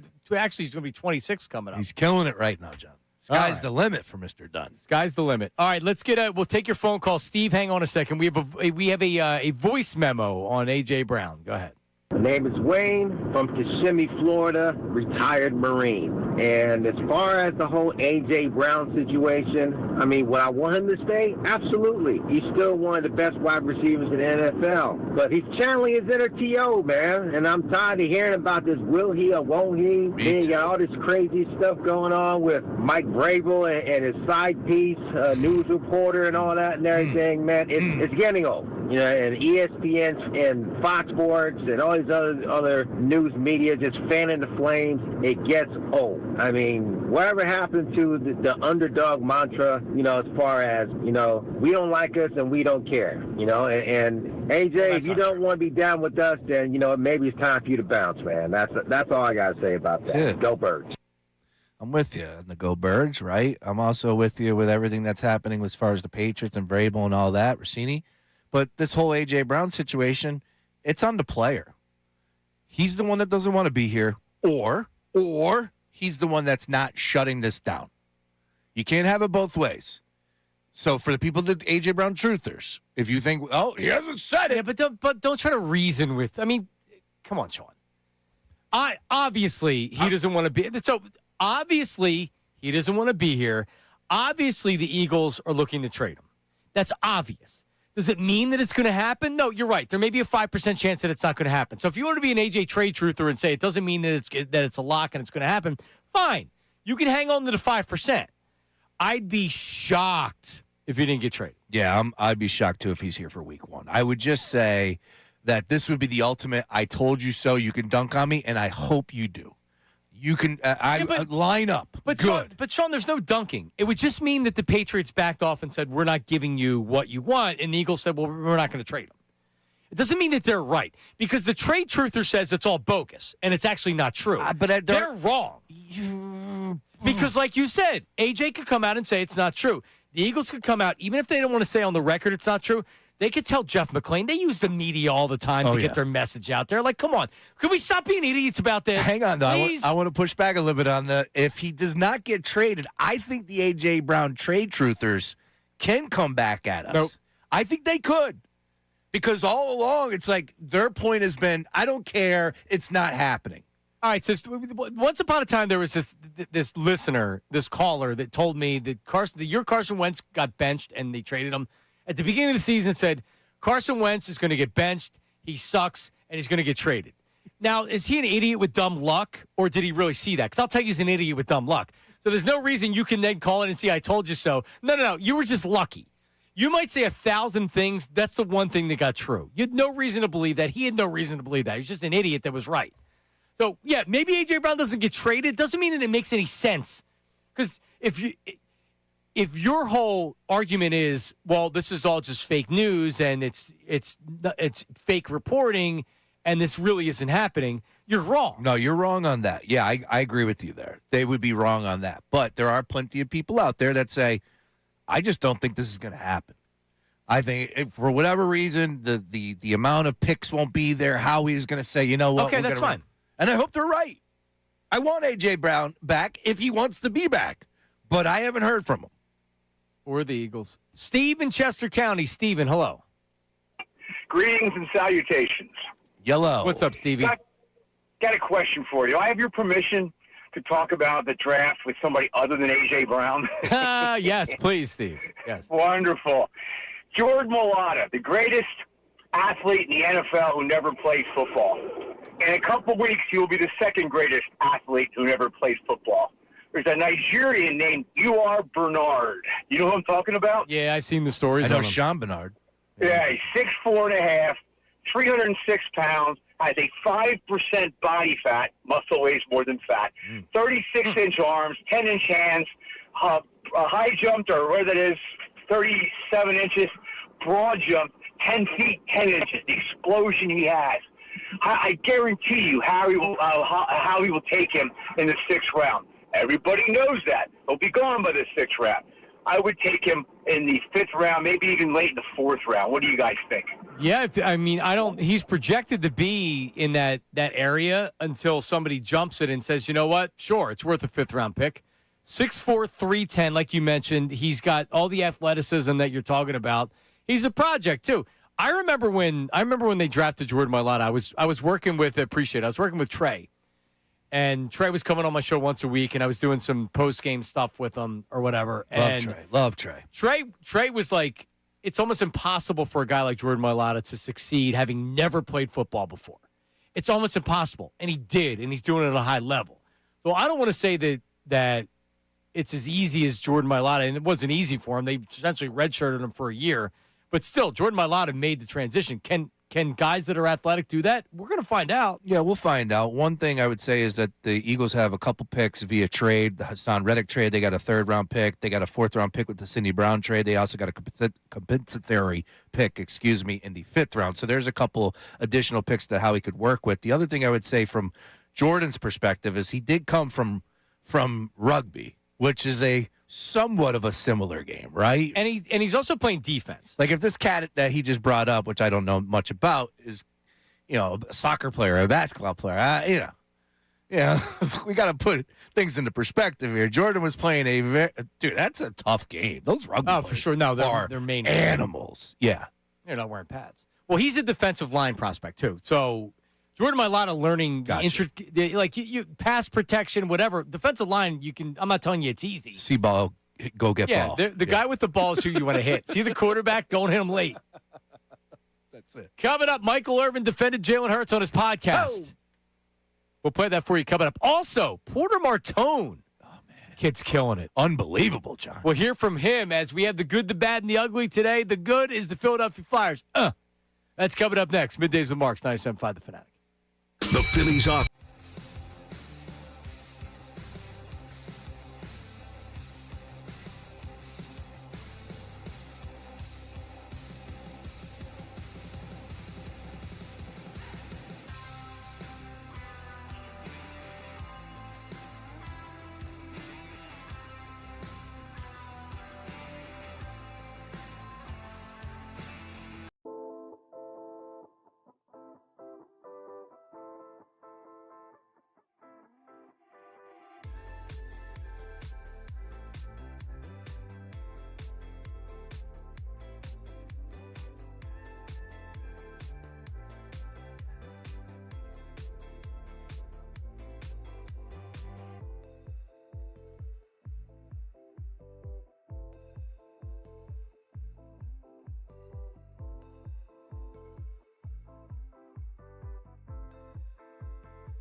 today, at least with Middays with Marks and Sean Brace, is your chance to win 10 a.m., start of the show, and noon. Oh, yeah.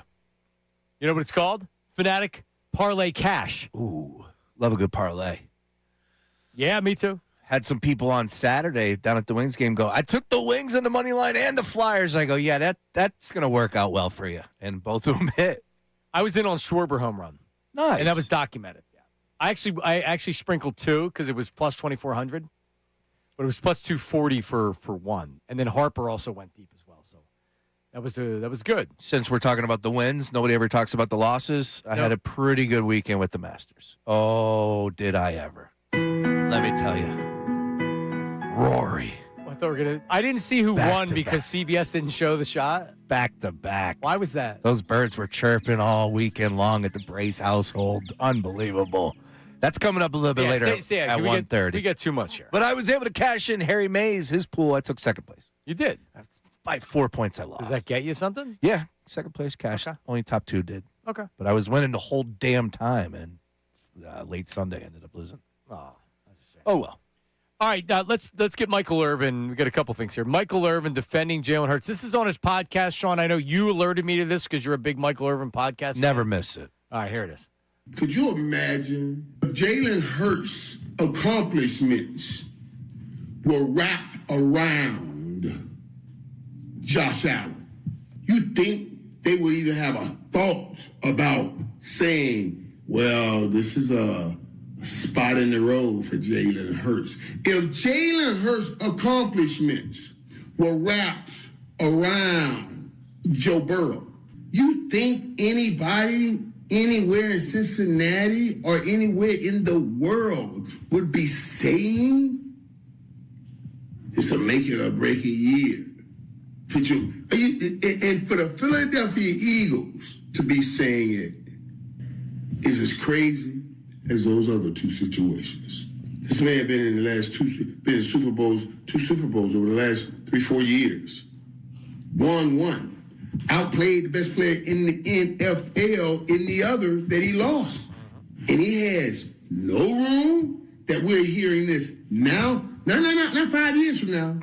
No, not 3 years from now. Not 2 years from now. Nope. Right now, he just won.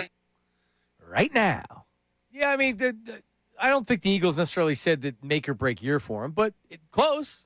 People have. Yeah, people have, but been written. But the team hasn't come out and said anything. They do all their dirty work through the media.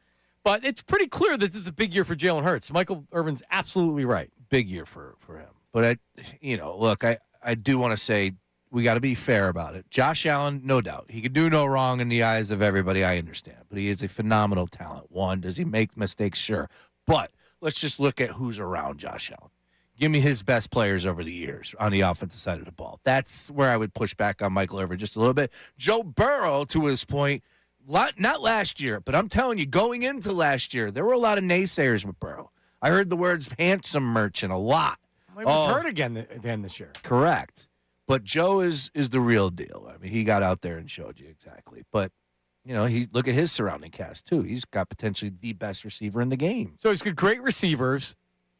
What's the offensive line look like? What does the defense look like? What is the ownership? What is the organization?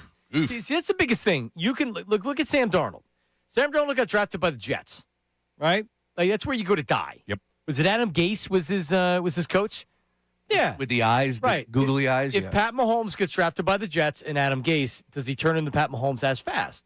So it doesn't. The environment around you does matter. Joe Burrow came into the Bengals, and he was a difference maker. He essentially turned around the franchise. Oh, yeah. So it does matter. Jalen Hurts has been helped in that he got drafted and he was put on the Eagles. He also came into a really difficult situation with Carson Wentz, and then Carson Wentz, that totally fell apart. But, I mean, for the most part, 75% of what Michael Irvin said there, I agree with. Yeah, Jalen Hurts, the accomplishments do matter. They should. You can talk yourself out of, well, this is why it's happening. Fine. All right, agreed that Jalen didn't play the passing game of being an NFL quarterback all that great last year. But, the winning, you can't say that they're winning in spite of Jalen Hurts or they're winning with Jalen Hurts. Okay, I get it. They have a really good team.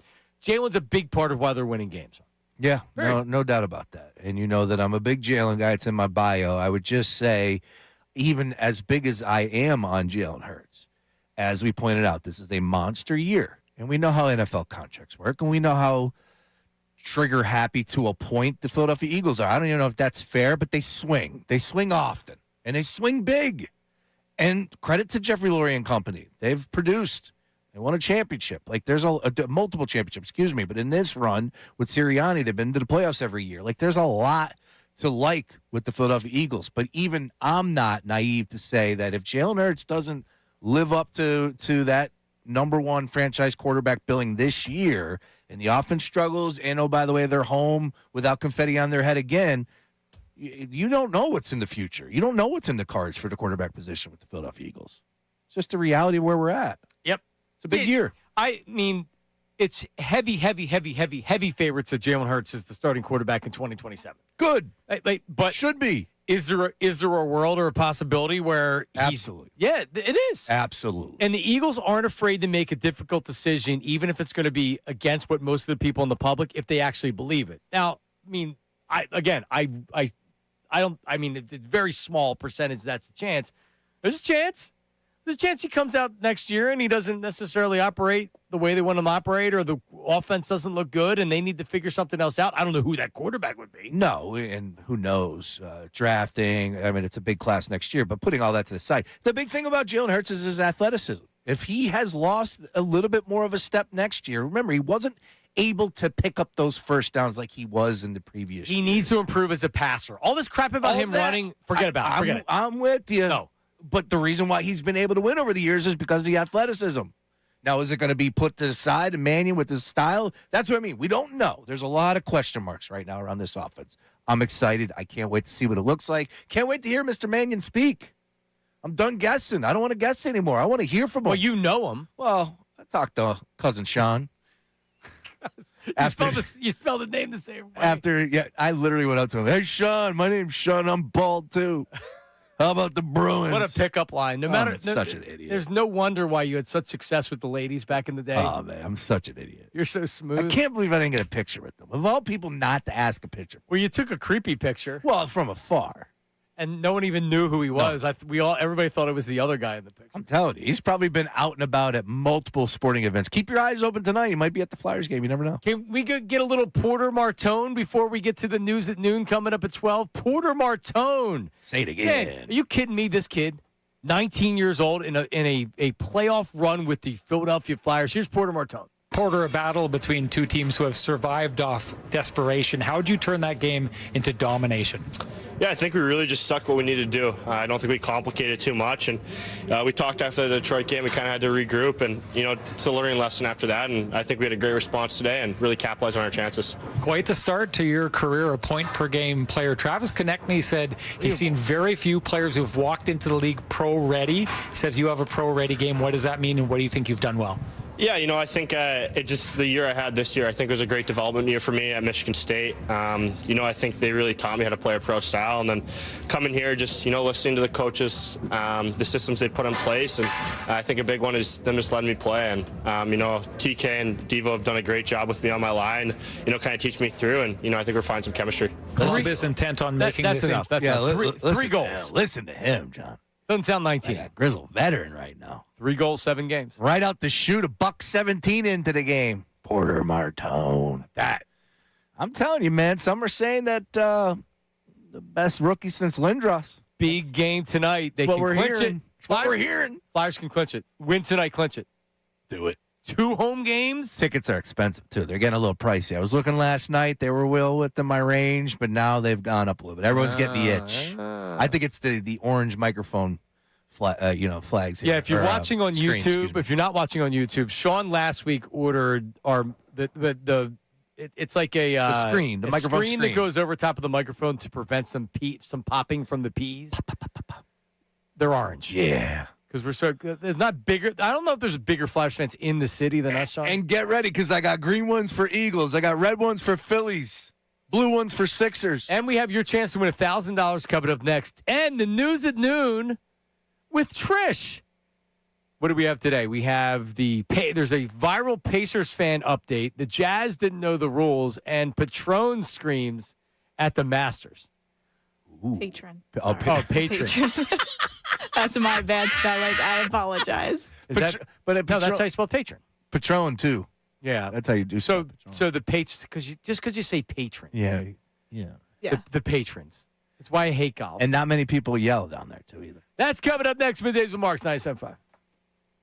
Now on 97.5 The Fanatic Sports Update. Winning in. I'm Patricia Caputo with your Fanatic Sports Update. The Flyers will take on the Hurricanes at home tonight. If the Fly Guys win, they will clinch a playoff berth for the first time in 5 seasons. Brian Boucher joined the morning show and discussed how the team's youthfulness could benefit them. Sometimes being naive and being dumb is good. I think you just go into a situation, you're excited to be there, you're excited to play, you don't overthink the situation, you just go and do your thing. You can listen to Flyers Hurricanes starting at 7 p.m. live right here on The Fanatic. The Sixers will compete in the play-in tournament after ending their season as the number 8th seed on Sunday. The Sixers look to clinch a playoff spot that begins against the Magic at 7:15 p.m. Wednesday. You can listen to that game as well right here on The Fanatic. The Phillies are preparing for the Cubs to come to town tonight. This is after they lost their weekend series to the Diamondbacks and fell below 500 on the season. Phils look to bounce back against the Cubs beginning at 6:40 p.m. The Eagles traded with the Packers for wide receiver Dontavian Wicks Friday, and the Union have off until Saturday after defeating CF Montreal over the weekend. This update is brought to you by Straight Talk Wireless. Every now and then you find a deal where you get more and pay less. That's a good deal. That's Straight Talk Wireless on Verizon's 5G network. Find it exclusively at Walmart and StraightTalk.com. I'm Patricia Caputo on the home of the Sixers, Flyers, and Union, 97.5 The Fanatic and The Fanatic app.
All right, your chance to win $1,000. The keyword is player. Not how Sean spells it, which is playa. It's Player. Player. You have 25 minutes until after the hour to enter on the Fanatic app at 975thefanatic.com, or you can text it to the special contest short code, not our regular text line. The short code is 45911. So 45911.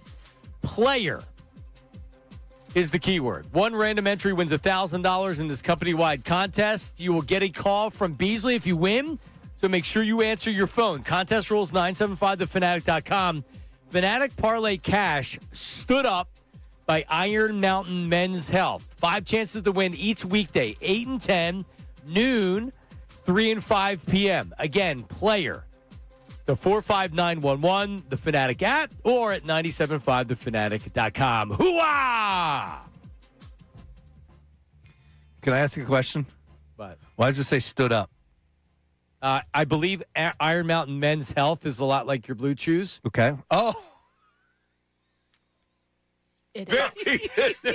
In fact, I know that's what it is. Oh, clever. I like that because I thought it was brought to you by. I thought it was an Outworld.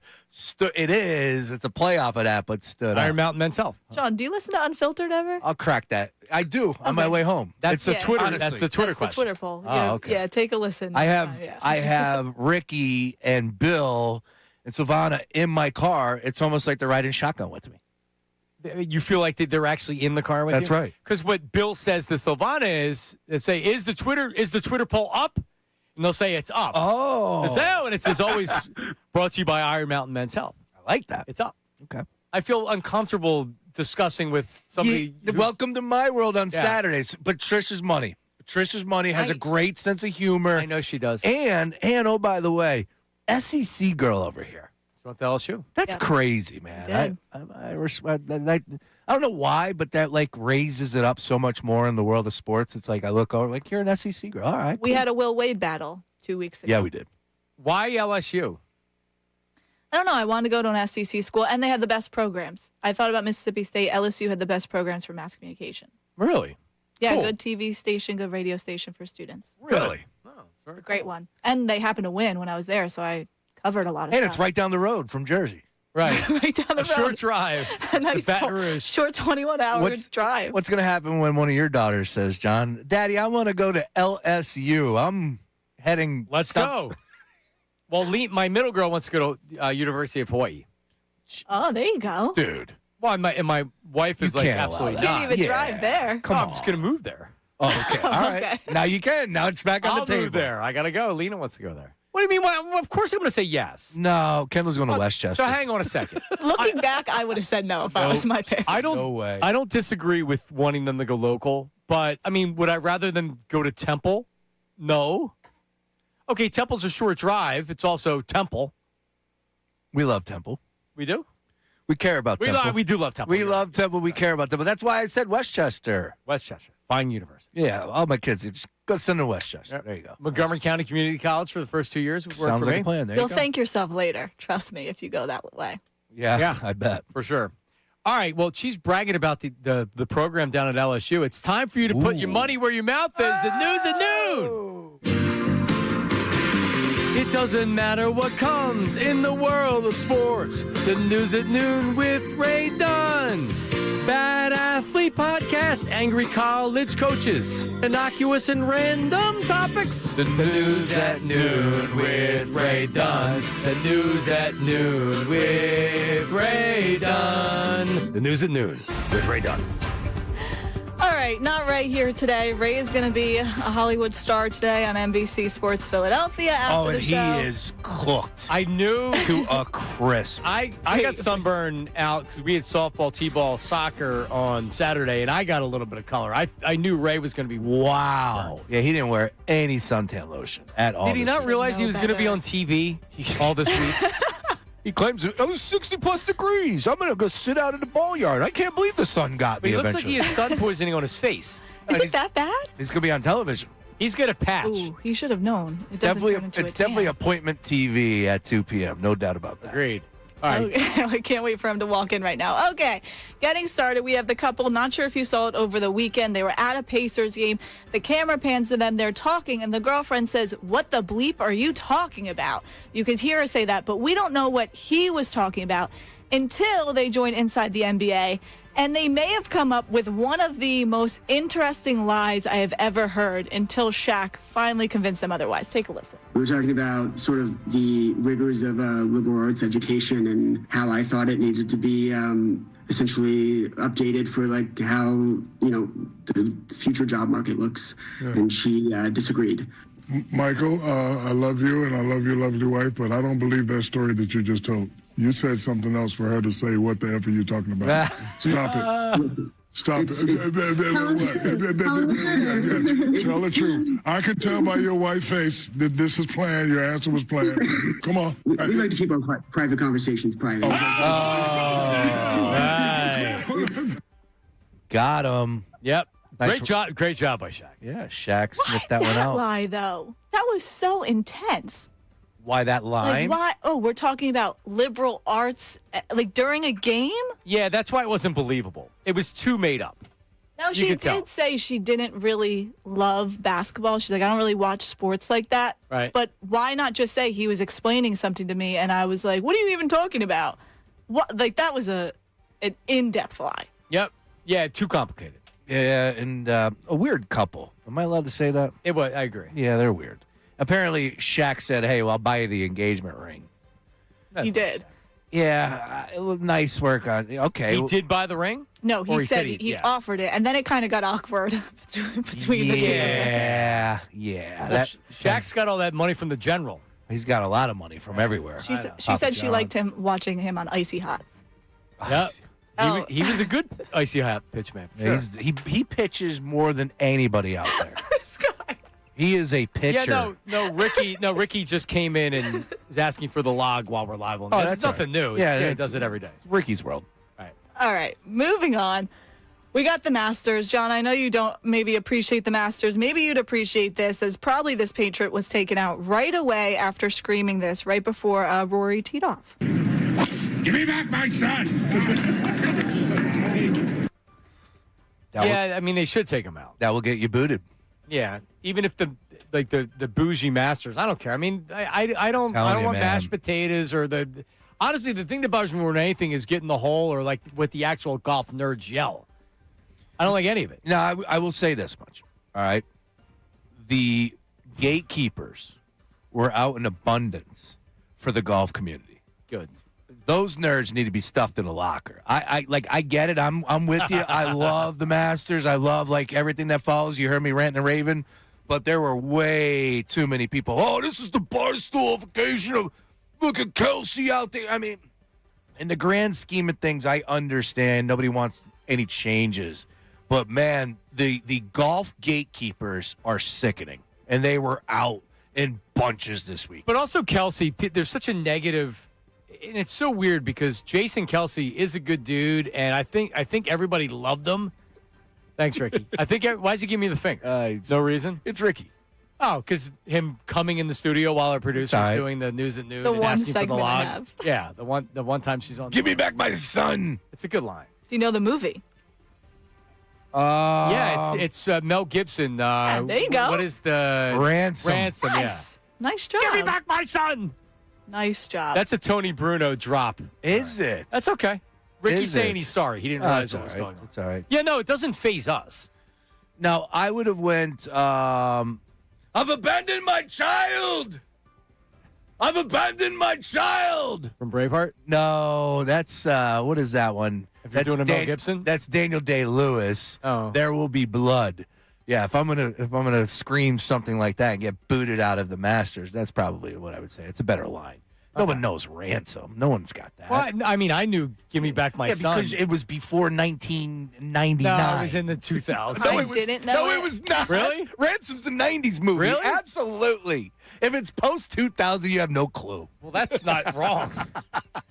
I didn't know it, and I was watching the Masters on mute because I was at a party, and my dad's like, did you just hear that guy yell, give me back my son? I thought someone was getting kidnapped. It did stand right out because then that's some 96. That's the beauty of the Masters. You don't get some of those idiots. You know, like I'm watching like 6 o'clock in the morning. I'm watching, and they go live, and where people will race at other places and they'll sprint, full sprint to get to their spot on the course. You can't do that at Augusta. You got a brisk walk. You can't run. You run, you get thrown out.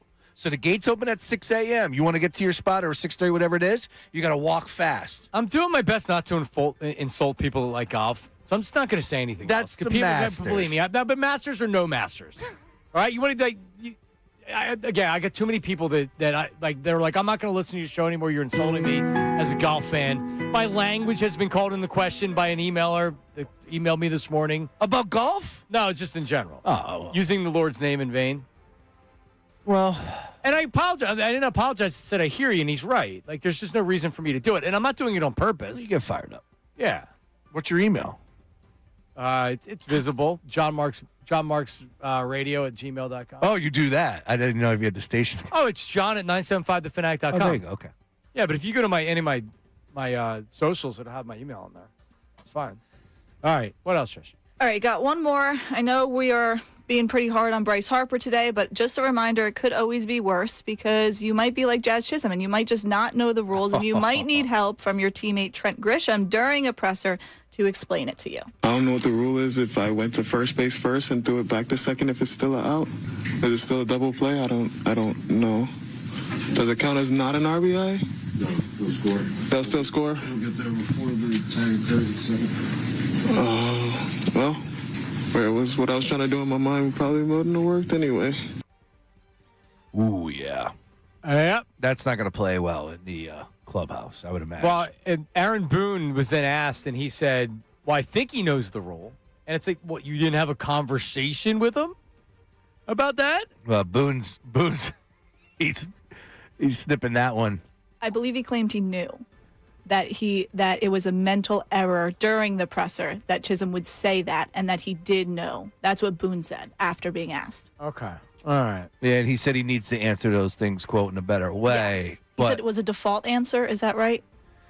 Yeah. Look, this is a team that is struggling right now. They're going through it, and it's April 13th, but 7-1 start, now 8-6 on the season. So, it's what we're dealing with at this point in time. All right. Excellent stuff. Nice Patricia, News at Noon. Ray's coming in. I asked Ray to come in. He's wearing his Flyers gear today, the one piece of Flyers. There he is. Stuff that he's wearing. So, do you see what I mean with the sun poisoning on the forehead? Look at that. It's not good. Look at that face. It's only half of the forehead, and it is really red. We know Ray, despite being half Italian, does have fair skin. It does match your beard, yeah. It does. Yeah, no, I think it works. It's a good mix. So, Ray, and look at the nose. Yeah. You wearing sunglasses? How about the back of the neck? Look at the back of the neck. neck. That's how my friend recognized me on TV. He's like, I knew you wouldn't be out in public without sunglasses. So it was not that warm out on Saturday. I agree with you, but it was really sunny. Yeah. Because we had T-ball at what time? 11? No, so my daughter had softball at 10, T-ball at 11, and then we had a soccer game at 1. So I was outside the entire day, and I got some color.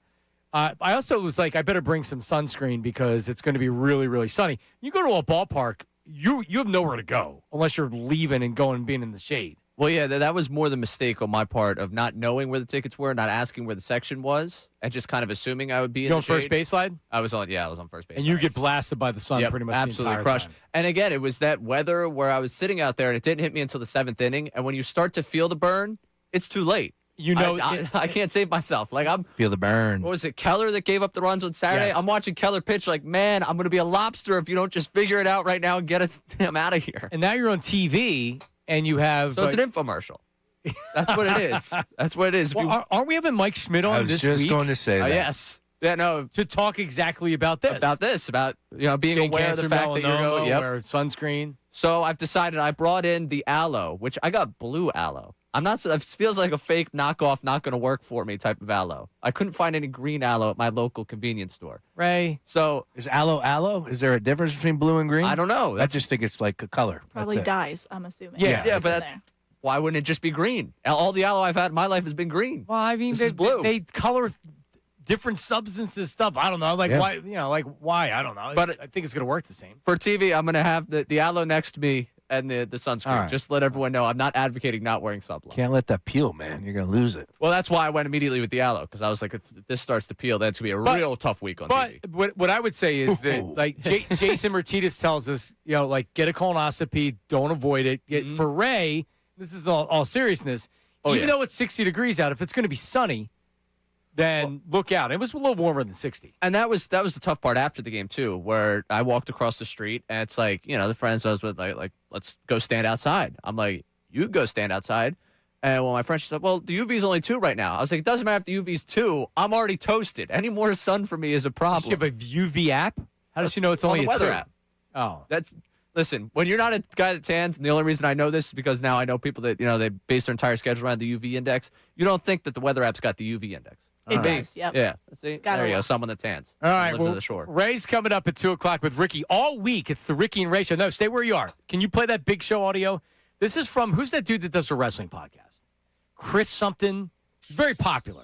Chris something with a V. I don't know. Anyway. Fact, that's right. Yeah. Okay, yeah, sure. Anyway, I see him a lot he gets all the big-time wrestlers. You know the Big Show? The Big Show. He's talking about Stone Cold Steve Austin. All right, play it. I love the dude to death. I FaceTimed him one day. He answers the phone and goes, damn, dude, what are you doing? I said, I'm just seeing what you do. He goes, dudes don't FaceTime dudes. Hang up and call me back regular. So I was like, I didn't know that dudes don't FaceTime dudes. Okay, I just want to see my friend. Hey, man, what's going on? All right, that's enough. That's enough. He actually called him back? He called him back without FaceTiming. I told him get lost. Stone Cold Steve is completely correct.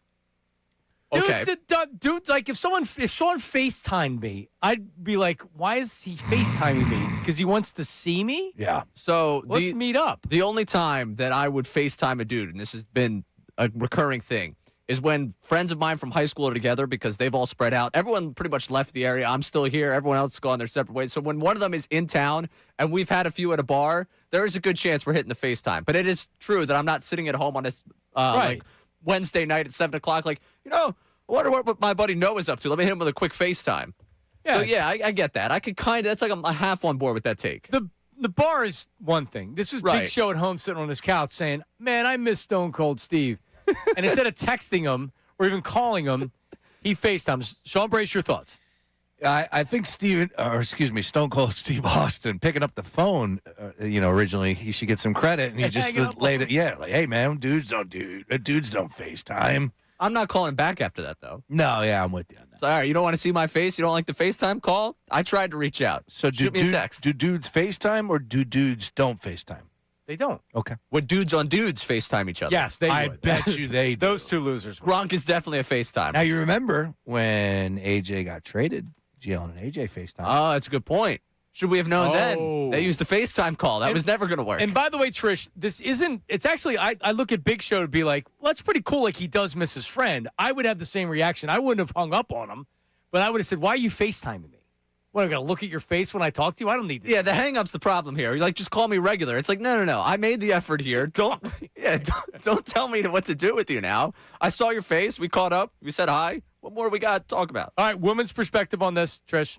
I FaceTime my friends all the time. Do you? Guys, Dude. girls. Yeah, but I have guy friends that they FaceTime. They'll FaceTime for my birthday. It's an my age. guy friend FaceTimes Okay, but me. what do you do when you're FaceTiming? You talk like a normal person. It's an age difference, too, though. And you look at each other like this? Sure. No, I don't know. I'm that age. You're that age, too. Yeah. He's an So old it's soul. not an age thing. Okay. Here's one more for you. Then I'll just say, if you are in a family group chat and someone hits you with the anyone around for a FaceTime right now, are you assuming that there's some sort of news that's about to be dropped on said FaceTime? Yes. Or is that a normal thing that families So do? this is like your immediate family asking that. All right. Immediate or like, It's a news drop. aunts, uncles, grandparents, like the big family group chat. A news drop. Yeah, right. This thing is So, yeah. So I had this happen recently. My aunt's like, hey, everyone want to FaceTime right now? And it was when I was up in New York. And she was like, anyone want around to FaceTime right now? It's like, oh, I got to get out of the bar. She, something must have happened. She was Something's just going on. lonely? She just wanted to say hi. Just, her baby's just, scootering around. Just wanted to say hi to everyone. I was freaking out. I was like, what could possibly be going on with the family? I hop on the FaceTime. Everyone's just catching up. Casey boy's FaceTiming me right now. Look at that. That's funny. Oh, Casey boy. Beat it. Dude's FaceTime. But you only did the audio. Dude's FaceTime. Well, he's driving. it's a That's phone why. call. Oh, yeah, he's you can't. driving. You When you can't. drive, you can't FaceTime. Yeah. What do you think, Casey? Dudes FaceTiming dudes. Ooh.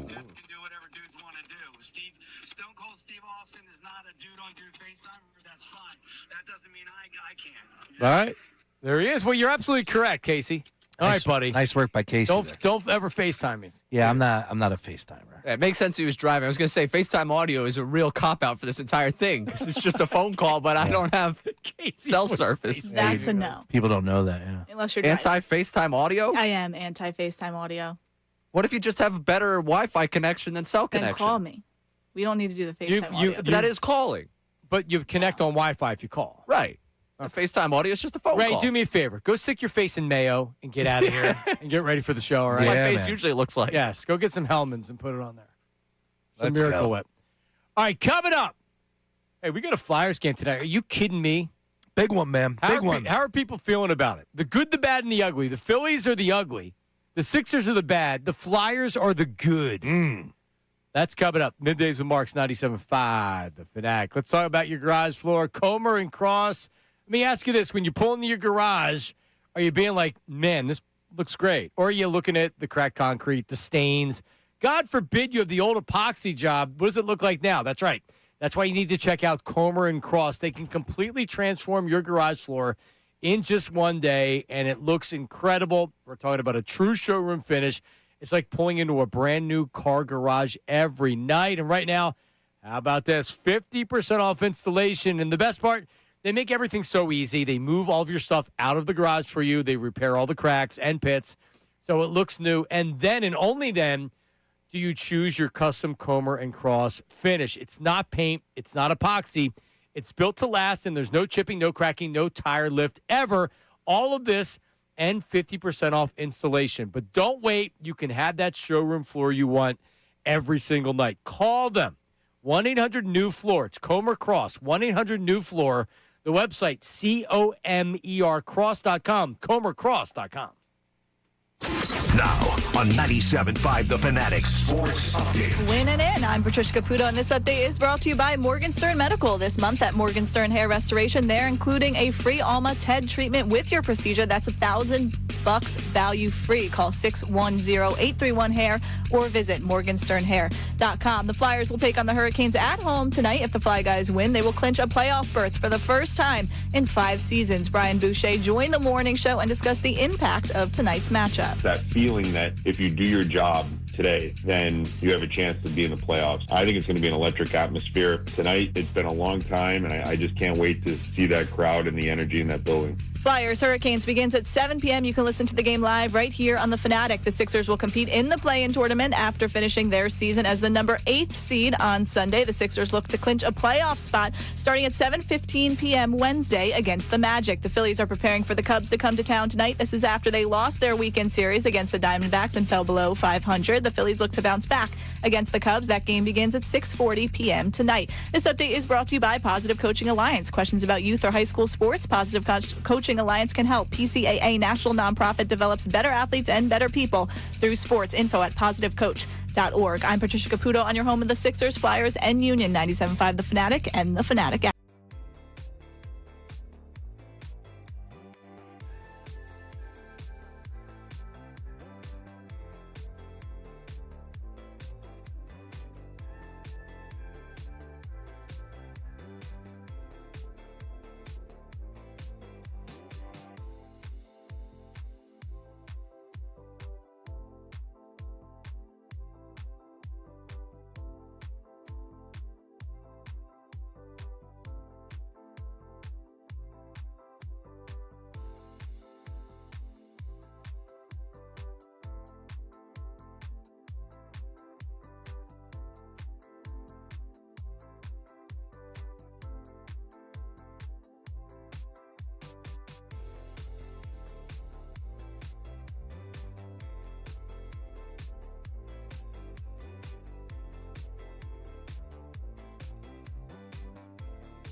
As I look on the Davis Honda text line, before we get to that, you see Jordan Romano, Los Angeles Angels? I did not until this morning.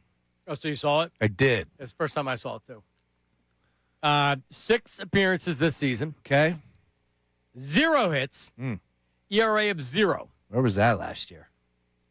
Ricky Bo, I was just talking to him in the hallway out there. The year after having an injury, he had Tommy John, right? 2 years ago. He didn't have it last year. Now, his ERA might be 12 by the time the All-Star break happens, but still, so far, like, do people even know who he is? Over there in a lot different pitching here and pitching in even when you say Los Angeles, really Anaheim. Yeah. No one's paying attention to him. But anyway, but still, I mean, clearly the stuff is better than it was last year. Oh, without a doubt. Yeah, I mean, that's the headline that I saw in Crossy Brow. I was like, wait a minute, what? I did not know that. Yep. Again, way too early. We'll see what happens after they play a half a season or a quarter of a season, because his stuff was terrible last year. It was very flat. Yep. Did he do some tweaking? Is he healthier? Hopefully. I'm not here to wish ill on anybody, especially somebody like that. He was a good teammate. He tried his best. It's like Kimbrel up there. Kimbrel's getting innings now with the Mets, I think. He just got called up. Called up, yep. I mean, what a disaster he was. How is he still pitching in the majors? It shows you teams need relievers. And he was he was brutal. He was brutal. But he yeah. was great in the first half, right? If I remember correctly, and then he just faded off. He had a good regular season. The problem is it's a lot different he was an all-star. The problem is the postseason. Yeah. And he was totally cooked by them. Yep. 12 o'clock hour of the show brought to you by Service First HVAC, offering 0% financing for 48 months. Rebates and tax credits up to $4,300 when purchasing a heating and cooling system. Learn more, ServiceFirstHVAC.com. Our buddy Bill from the Bart and Bill Show, the late Bart. What's up, Bill, Northeast Philly, says that here's his Phillies lineup. Crawford leadoff. Crawford, Turner, Harper, Schwarber, Marsh. Garcia, Stott, JT, and boom, hitting 9th. Thoughts? You got my attention. I don't know if we're there yet. Again, it's early. So it's early. Here's why I would consider it. Schwarber batting 4th. Oh, I love that. But so in modern baseball, you put your best hitters at the top of the lineup. That means he's going to get one less at bat a game. Yeah, when they produce, sure. Yeah. Right. But it's not about that right now. It's about getting this lineup going. Exactly. And if JP can get on the base, which he's been doing, and he hasn't shown like that. You haven't seen that it's too big for him, even batting in the 9 hole. I mean, God, he must hit a home run on. Smashed it. On was it Friday? When it was Friday. Triple, yeah. He got a triple, and then they ended up losing because he didn't tie it with a home run. Yep. I'm willing to consider anything right now. Yeah, I definitely am one of those old school guys. They've proven me wrong now with Schwarber batting leadoff and all that nonsense over the years. I have always been against it, but like I said, when you're wrong, you're wrong. But at this point in time, I would love to see that lineup. I think it'd be great. The issue, I kind of like. You know what the issue is? I like Crawford at 9. I do too. You know what the issue is? You're paying Trey Turner to be one of the guys, and I know he won the batting title. Does anybody actually think that he's his difference-making bat? I do. He's just got to give him a chance. How many years do we have to give him a chance for? He just had a good season last year. He's played 15 games already this year. We're trying he just had a good weekend, right? 2 for 4 yesterday, I believe. Had the home run. Does he making impact? He's got the mental makeup, and that I know is a big deal. I don't dislike him, but I also this was kind of the last chip that you had because you had to pay Schwarber. You're paying all the pitchers. Harper's obviously making the money. You don't have money for another impact bat in large part because Turner was paid to be that guy. Yeah, it's true. He's not. I mean, he's not a flop. No, but he's a good player. I thought he was capable of 20 home runs, and then I'm moving off of that. He was paid to be an MVP type player, and he has been, to a point. He was last year. He got top 5 of voting. 2 years before that, he was. You're spitting facts with that, but it doesn't feel like it. I get it. It's just when you start the season, he is an MVP type candidate. Now, he's not on the base path to steal bases, which is a huge deal at this point in time because that was part of the the Trey Turner puzzle, right? Like, when it all comes together, you could see the vision, right? But if he's not on the base path, he can't steal bases. So I think he's got one. Right. 254, 1 home run, which he hit yesterday. I thought his glove has improved, but it's definitely nowhere near that I was expecting. I thought he was going to be a little bit better of a glove. But he can be fine at shortstop, right? It's never going to be where you're like, wow, he's really good. He'll make occasional good plays. Yeah, I want to see some bombs. I want to see some pop, and he got the one, but I need 20-plus home runs from Trey Turner, and I thought that they were going to get that with the contract. Clearly, it's not been the case. Yeah, first 2 years, 26, 21. Last year he had 15. Now he's down. And and the other thing is, like you said, with the no stolen bases, that was supposed to be, he has 3 stolen bases this year, or 1 stolen base this year. Yeah. But he's 36. Like, you're talking about a guy, if you're going to bat leadoff and speed is supposed to be a big part of your game, then you need to be going out there. I'm not saying he needs to steal 40 bags or 50 bags or whatever, but it'd be nice if he got 30, 35. Oh, yeah. Got to get on base. I don't know. Trish, you said that there was a text on the text board about Bryce Harper now turning into the villain in town. Ooh. Yes, brought up the famous quote, "You either die a hero or you live long enough to see yourself become the villain." Is this a phrase where we will be seeing the Bryce Harper error? Dave from PA. That is a good take. Good conversational piece. I don't agree with it right now. I think he can be around long enough to where we turn on him. His comments from last night, I love Bryce Harper. He's like I used to. I mean, I still do.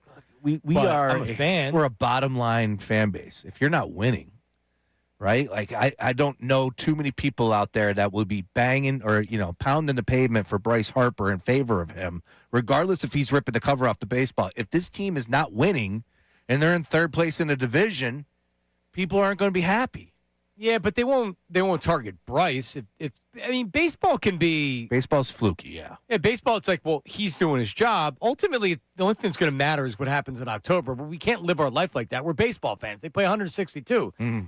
But if Bryce, to me, the lack of accountability, and the longer he's here, the more you kind of see it and you feel it. In the offseason, it was, they weren't good enough hitting behind him at cleanup. Oh, well, you're saying that because you struggled last year, more than you have. You were swinging to more pitches outside the zone.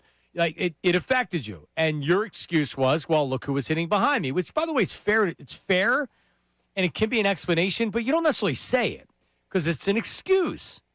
He knows that he didn't produce well enough last night. He doesn't need Dave Dombrowski to say he's not elite anymore.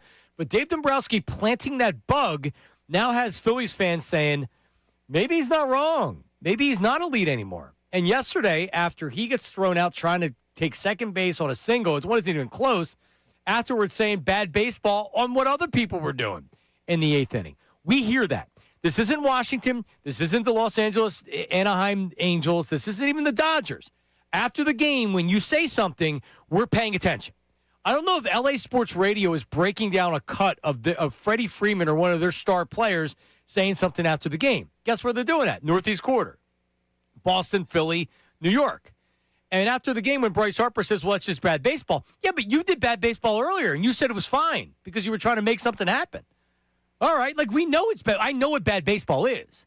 And he was a part of the bad baseball. And the more that, like you had said, the longer he's here, the more the villain stuff does kind of all right, Bryce. Like I kind of see it now. He's got a 371 average in the month of April. He's got a 6-game hitting streak at this point in time. We just said he's been playing better. Fans will say, hey, but Bryce, it's not on Bryce. I think we can say that right here, right now. This isn't on Bryce. The team is third in runs scored this year. It's not because of Bryce Harper. All right, we'll talk about the lineup coming up. Also, Alex wants to talk about the Flyers, and we have 76ers stuff with Doc Rivers. Oh, Doc. Played it out last night, final game. He talks about Joel Embiid injury. So here we go again. Yep. That's coming up next. Middays with Marks, 97.5 The Fanatic. A 6-foot guard from Georgetown.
Flyers make the playoffs. What is that in the background? Sounds like Bill Clement. It does sound like Bill Clement. That's what it is. Oh, okay. Love Bill Clement. We're throwing Trish right into the fire today. I'm sure that's in the system somewhere, but that's our theme song. No one's ever done that before, Trish, where a team wins and we say, play the song, play the music. Never been done before. Never been done before. This is a good edit, though. I can appreciate good edits. What is it? It's just on YouTube, but some random just said, I don't own any of this, but made a sick edit to the Hello, the YouTubers. music. Yeah. Nice. All right, the Flyers tonight. Alex actually has something. He says that there's line movement in the game. Alex from Bethlehem, who's one of our regular callers and a big Flyers fan. What's up, Alex? What's up, guys? Yes, sir. Some movement on the lines last night. I put a couple of bucks on the Flyers at minus 105 on the money line. It's moved all the way to around minus 135. I have it on the Bet Parks at minus 148. Money coming in. Yep. Wow. So, yeah, I mean, obviously Vegas, suggesting that the Flyers have a really good chance tonight. Sounds like Carolina's going to be resting a few of their players. Yeah, that's probably what it is, and a lot. I mean, maybe some sharps came in and said, you know what, like all it takes is a couple of sharp bettors to move the line like that. So I'm sure some money came in on the Flyers and they quickly adjusted that, which is really good news because I don't want to have to rely on the last game of the season, Alex. Absolutely. Regardless of the line, they got to go out tonight, take care of business, put it away tonight. Had the opportunity to rest guys tomorrow. Ooh. And, I just think if anybody remembers the 07-08 Flyers, they kind of surprised everybody by getting into the playoffs. They ended up winning a couple series, going to the Eastern Conference Finals. And this team kind of gives me that kind of vibe, guys. Yeah, we got a long way to go, but right now, Alex, I'm kind of starting to talk myself into this team being better than maybe what I was, I guess, saying 2 weeks ago. Like, this team really is putting it together, and if there's a sport that you can do that at the right time, get hot, oh, by the way, led by your MVP of the season, which is a goalie, is hockey. So, again, I'm even trying to calm myself down, and normally I'm probably painting myself orange at this point in time in previous years. But right now, I think that this team, if you started talking to me about this team being a tough matchup for a lot of teams out there, I'm buying what you're selling. Yeah, absolutely, Sean. All right, buddy. Great stuff, Go Alex. Flyers. We'll Yeah, man. Hopefully they get it done tonight. And why not? Yeah, and you never know because Carolina, if I'm not mistaken, they've already clinched the division. They're locked into their playoff spot. They're the co-favorites to win the Eastern Conference. Yeah, that's a good squad. Good franchise down there in Carolina. Was that the Whales? Remember, it used to be the Whales, and what was the other one? Former Harper Whaler, yeah. No. So there used to be the Whales Conference. Oh, the Whales. Before they had the East and the West. Atlantic? Was it the Atlantic? The West? Campbell. There Boom. it is. Yeah, there you go. Nice. You don't know about hockey, come on. mate. Just two hockey guys over here. All right, to win the Eastern Conference, the conference winner of the East. Is that what it is? Yes, Eastern Conference. I'm buying. The Flyers are plus 2,500. Oh, that's a good bet, John. Why not sprinkle $5? That's a great bet. Got to get a little juice. The Blue Jackets are plus 100,000. Yeah, no. Seriously. See. Look, I honestly, if you go to since the Olympic break, the Flyers, I believe, have qualified as the second best team in hockey due to the record. Now, if you're telling me that the playoffs are going to be a different monster and everything's going to be tighter, yeah, I get it. I'm with you, but it all comes back to the goalie.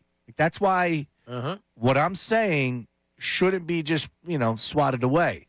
If you have the goalie, then we'll see how this bad boy plays out. It could be in your favor. And I brought up the dynamite comparison of the Phillies in 2022 before, where they made a late season surge just to get into the playoffs.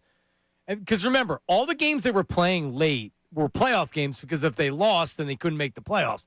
So then they make the playoffs or in the wild card round, more playoff games. Meanwhile, who did they play after that St. Louis series? I forget. But was it regardless, but they got hot late and they kept it up. The Flyers have gotten hot late. They have. So there's no reason to think that that's going to stop. Now, depending on the matchup, obviously that matters. But they could be staring down the barrel of the Penguins, which would be something. Yeah, it'd be a lot of fun. All right, Doc Rivers, who, like pour one out for Doc. Here we go again. I know Giannis was absolutely shocked that he got fired. Shocked and sad. After the game. Oh, I'm sure that everybody in the locker room very sad that Doc was let go. Isn't that the worst kept secret in the world that he wasn't coming back? There's going to be a lot of openings. Could potentially be one here in Philadelphia, too, as well. Bring him back? Doc back in Philly? No, I'm willing to put money on this. I'll guarantee Doc will be in a booth covering the NBA playoffs this year. Probably. We ain't getting rid of him that easy. Is he going to retire or does he need to keep making money? Because he just hates being at home. Well, yeah, that. But 24/7. who's hiring him to be a head coach? No, not to be a coach. He's not going to be. I think he's done being a coach. In the booth. He's a booth. Yeah, put him in the booth. Yeah, he could easily do the booth. He used to be pretty good in the booth. Does he even want that anymore? I mean, I think he's making like $15 million a year. He'll be on somebody's call, whether it's ABC, somebody, ESPN, pregame. He's going to be on the call some way, somehow. All right, here's Doc, and this is before the game last night. He's talking about the whole Joel Embiid injury stuff and the playoffs coming up. Here's Doc. Yeah, I feel bad because I still believe we've had to have one healthy year, probably more the first year and the last year. We would have advanced. You can't say that, though. I hate saying that, but I think it's pretty obvious we would have.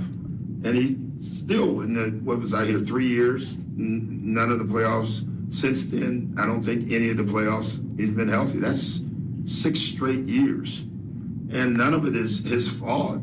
It just happens. And I do think we've done, when I was here, we did everything right, we thought, to keep him healthy.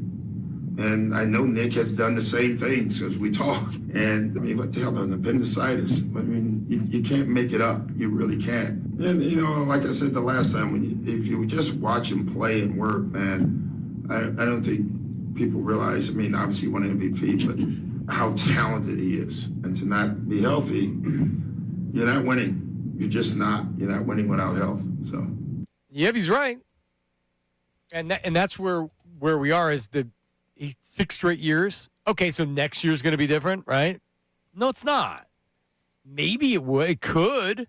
No. What's the percent chance that the whole reason they were trying to manage him the way they're managing it so he's healthy in the playoffs. That's not, like I'd said when they did it, he's never going to be healthy in the playoffs, even if he's playing through it. Yeah, we're going the wrong way. At the end of the day, it's he hasn't been healthy throughout the course of the playoffs. Bad luck or not, still, he's only getting older. All right, so coming up, some people putting some blame on Paul George. Missed 25 games. If they get one more win, they're in the playoffs right now. It's a good way of looking at it. 610-632-0975. Also, more on the Phillies with Schwarber and Turner talking about timely hitting.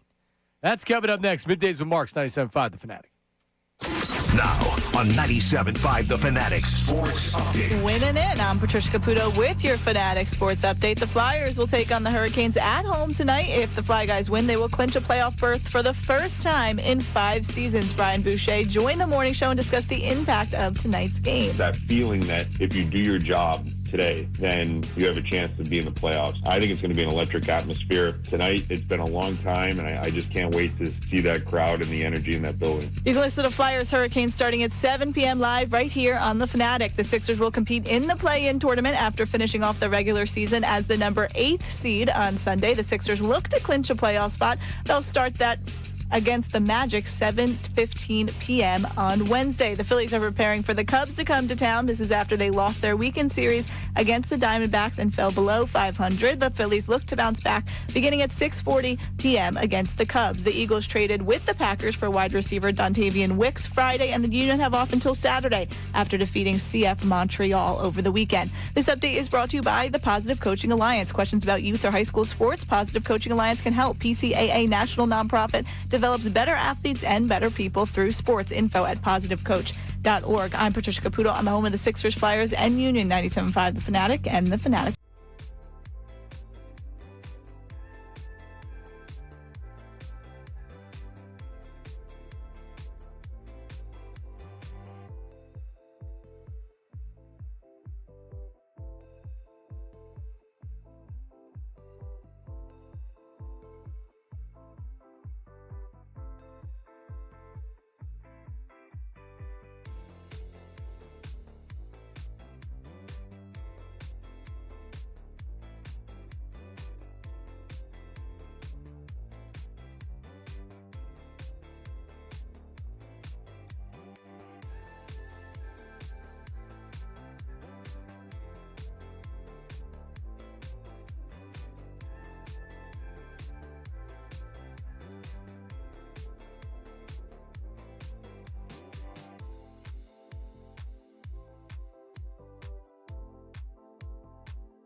Is Middays with Marks, 1 o'clock hour of the program brought to you by Morgenstern Hair Restorations.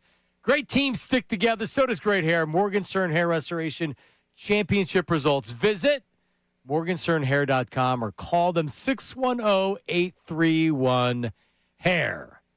Hoo-ah! There we go. I know we had the deal of the week, Sean Brace, which is an amazing offer as always. I have to find. Oh yeah, man, you can't go wrong with the deal of the week. It's 975thefanatic.com, right? It's Trenton Thunder. Ooh, 4-packs. I like that. How about that? And Tom McCarthy has the booth named after him up there. Is that right? You know, T-Mac was like a GM and the announcer. He did it all. He was a GM. I'm not lying to you. Look it up. He did he was in the front office type deal with it. Well, if you do play-by-play in the minors, for the most part, you're also writing media notes. Yeah, you're the sales guy. You're the sales guy. You're the mascot in the 7th inning.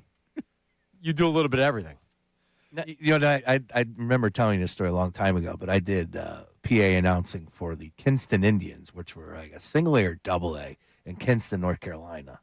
And it was a game I ended up playing. It was a 4th and 5th and 6th grade day game. So it was field trips for all the kids. Yeah, my kids are going to a Reading game in a couple weeks. Love it. The 10 a.m. game. And I played literally SpongeBob SquarePants probably 100 times. Who let the dogs out? And who let the dogs out as well. Yes. So good. So good, man. 4-pack of tickets to Trenton Thunder. That's half off. Valid for any regular season home game in this season, 2026. 975thefanatic.com/deals. Hoo-ah. All right. Let's talk a little bit of 76ers, and then we'll get into into more Phillies stuff. Oh, please. So, I mean, I don't know. I saw some of this, and I don't know. I don't dwell on if this happened, then you could have had one more win, and then they could have been a playoff team, and blah, blah, blah, blah. The Sixers aren't winning the championship this year. They're not getting to the Eastern Conference Final, especially with Joel Embiid not being in. But when you pay Paul George that much money, you're expecting him to at least be available to play unless it's injury. And Paul George was unavailable to play for 25 games because of a drug suspension that he never explained, that he initially blamed on mental illness or something to do with his mental state, and then gave absolutely no explanation, refused to answer questions, et cetera, when he came back. Now, I'm not the one dwelling on that because he has looked good since he came back. And, oh, by the way, if he didn't have that break, maybe he wouldn't have been as good. Remember, we were all saying that That's fair. a couple weeks ago. Is what I think about that. But it'd be kind of nice because as it stands right now, if the Sixers would have gotten one more win, guess where they are? They might even be the 5th seed in the playoffs. If Paul George plays one of those 25 games, maybe they win 2 of those games that they lost. I don't know. But it's just another reason why. I mean, the Sixers are in a playing game. Did anybody really care the Sixers are in a playing game? Is there any buzz for the Sixers being in a playing game? No, and there won't be any buzz, period. End of story, right? Like this team, if you think that they're going to go up and beat the Boston Celtics, like, come on. And by the way, you can listen to the game right here on 97.5 The Fanatic. Yeah, Wednesday but night. that's the beauty of who we are. We are realists. We understand where we're at as a fan base, and yeah, we'll support. Like I was talking about this last night. Bring on the Magic. I'm fired up. Yeah, I'll watch. I'll go out. Yeah, sure. Wednesday will be interesting. I'll go out for the game. I'm excited. Let's go. But I'm not gonna convince myself that they're going to do anything in that series against the Boston Celtics. Celtics are a championship contender. Sixers are clearly not. Back to Paul George, though. If you remember how bad last year was, and I know a lot of us have already forgotten about it, Paul George played in 41 games, played in 37 this year, put up some decent, okay numbers last year, improved in a lot of those numbers this year. So I know we were having fun earlier with me because I was kind of like, hitting the top of the table. Paul George is playing well. He's filling in a role. You were the one guy that kept talking about him. There is 100% truth behind what you're saying. Like, if he did play, this team is a much better spot. Now, am I saying something differently about potential postseason success if Paul George was able to play? Probably not. Probably not. It's just because you just look around the Eastern Conference for teams that are competing for a championship, and they're so much far and away better than what I've seen from the Sixers on their best night. Like, give me the best Sixers win this year. Give me that best game that they won, and it might have been that Rockets game. And it's like, yeah, you're not going to get 5. You're not going to get 4 or 5 of those. You'll get 2, maybe. No, you're so right. When you look at it, when you watch a good team, you're seeing a good team, and you can see the difference. Oh, yeah. The Spurs with that Wembayama just mowed them down in the second half. You watch, the Pistons, and you think the Pistons, because it's like, oh, well, the Sixers would have a chance against the Pistons. No, they wouldn't. No, they would not. And the Celtics, they may sweep you if you end up with the Celtics. And I think the Knicks would take it to them, too, as well, which is unfortunate. Well, without Embiid, yes. Oh, yes, yeah. I wanted to see gut check time. I wanted to see what these guys had with Embiid, with Paul George back. I would have certainly given them a fighter's chance in that series. Now, they were going to be significant underdogs, and they should have been. But still, give me some games down in the Xfinity Mobile Arena. Bring the Knicks fans down. We're not going to let them buy tickets. It would have been a whole thing. At least it would have been fun. Yes. That's my problem. It's not fun. And it hasn't been fun for a long time. A long, long time. And I just when is it fun again? They do this again next year? They run it back next year? Is that fun? Yeah, the last time we had fun was with Harden in that 7. And, they beat the Brooklyn Nets in that series. That was fun. And then that series to a point was fun. Oh, they were up 3-2. Yeah. On the Celtics. It's tough. It's like I'm not trying to take the franchise off or, the front office off the hook, but they're put into a really tough spot by having Joel Embiid, and you have to play him. They made their bed by giving him this deal and riding with him and not moving him, and here we are. But man, there's still plenty of people. We put that video out on Thursday or whatever it was on the timeline. There's still plenty of people going, "Oh, you are so much better with Joel Embiid playing 35 games than anything else." And I can't ride with that vision anymore. What do you mean? What? You have a better chance to win those games? Yeah, of course you do. Do you have any better of a chance to win a championship? Oh, so you have a 1% chance or a no percent chance. Yeah, that's really the difference. I need guys that can play. I'm breaking this thing down to bare bones. If you can't play, I want nothing to do with you. I just can't do it anymore. So is it VJ and Tyrese, and then everybody else is fine? Let's go. Move Paul George. JoJo, if you can, and it pains me to say it. Because by the way, Paul George has 2 years left on his contract. That's not a bad contract for another team because it's 2 years, and he can still play if he can remain healthy, which is going to be injuries are going to be a part of him as well. Still a pretty penny though. Yeah, it's a lot, but if you're trading, what do you trade? It's all about what you're trading. Hey, for. look at the numbers that you got from Paul George this year. Again, he improved with everything. He looks as far as point scoring. I think he shot 39% from downtown. Played well defensively at times. Paul George, I don't know. It's all about the right situation. I don't know who would be in what spot to grab him, but he can help out a franchise. Sure. No doubt about it. Now, Joel Embiid, I hope that the same type of people that are going, you're better off with, and we're not talking about just normal, average fans here. We're talking about CBS Sports. We're talking about guys that are professional that are covering the game. I was watching this weekend, that conversation is having about Joel Embiid. There were plenty of people in the national media going, you are better with Joel Embiid than not. And, I just have to ask you, if you're going into next year running it back, you're dealing with a lot of outrage from the fans. People are not going to be happy. I don't know who would say that it doesn't feel like it's time. It's a matter of if you can move them and for what. Yeah, and the last thing I would say is hopefully those type of people that are in the national media saying that about Joel Embiid have the ears of general managers around the league, so therefore you can make a move. 610-632-0975, voice line, text line, phone line, 610-632-0975. But when people say, or you are better with Joel Embiid, what does that mean? You're better with Joel Embiid. Okay, yeah, you're right. You can win 40 games and you can lose in the first round or not make the playoffs. Yeah, okay. With Joel Embiid, of course you're better. He's a great talent. What does it matter?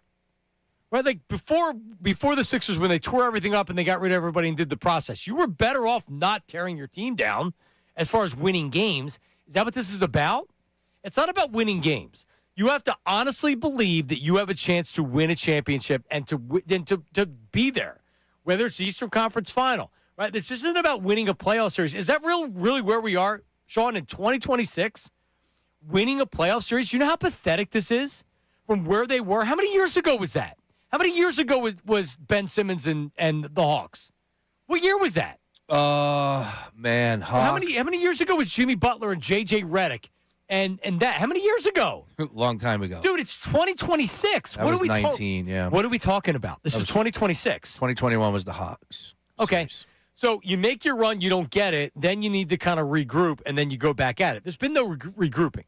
They fired a couple of coaches. Now you might be firing another one. We'll see. But they're no better off than when Brett Brown was coaching here. They were better off with Brett Brown. Somebody brought that up last night and said that Brett Brown would have been his best coach for Joel Embiid. It's hard, 100%. It's hard to argue. Sam Quinn covers the NBA for CBS. He's a name out there, whatever.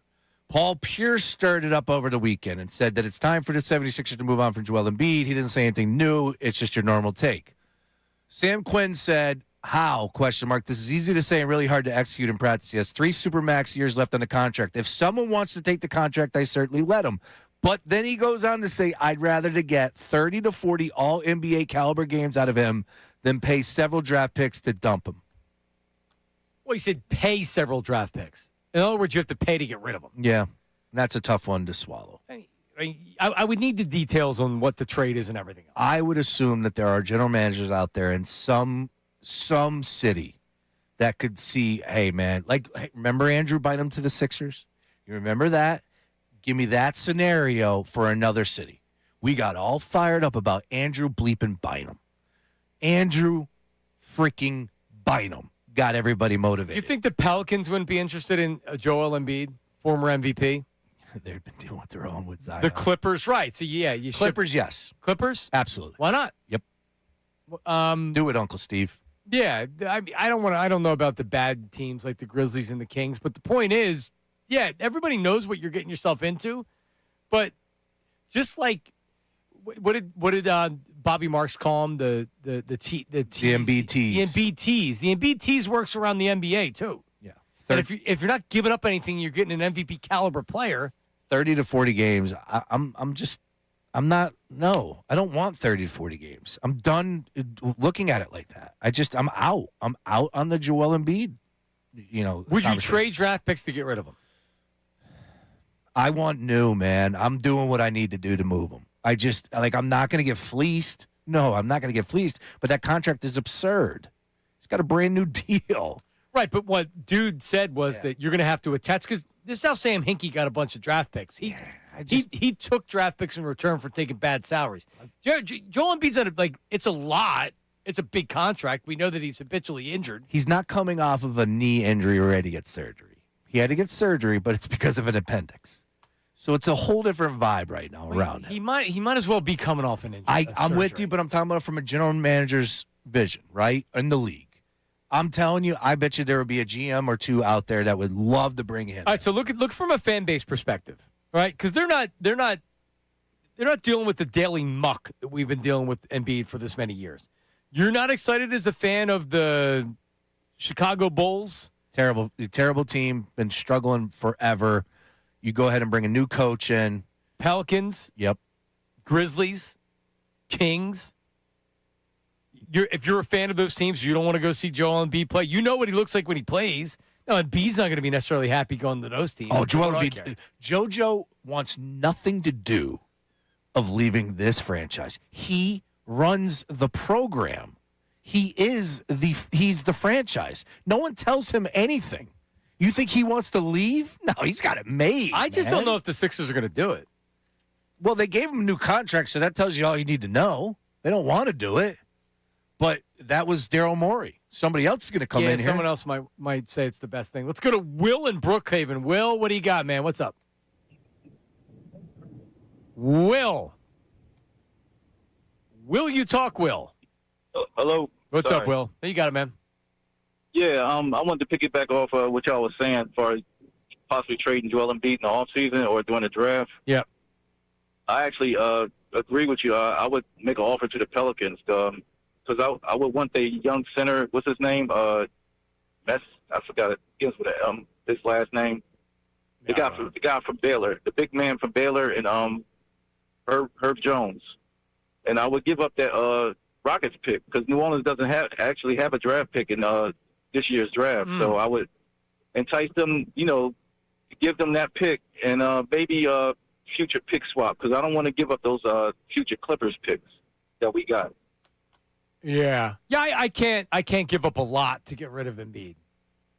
I mean, we're going to have to if he's trying to get off of them. No, I know, but like you're talking about getting something good in return. I'm not like if I get future draft picks and you're just matching salaries to get the deal done, I kind of would consider that.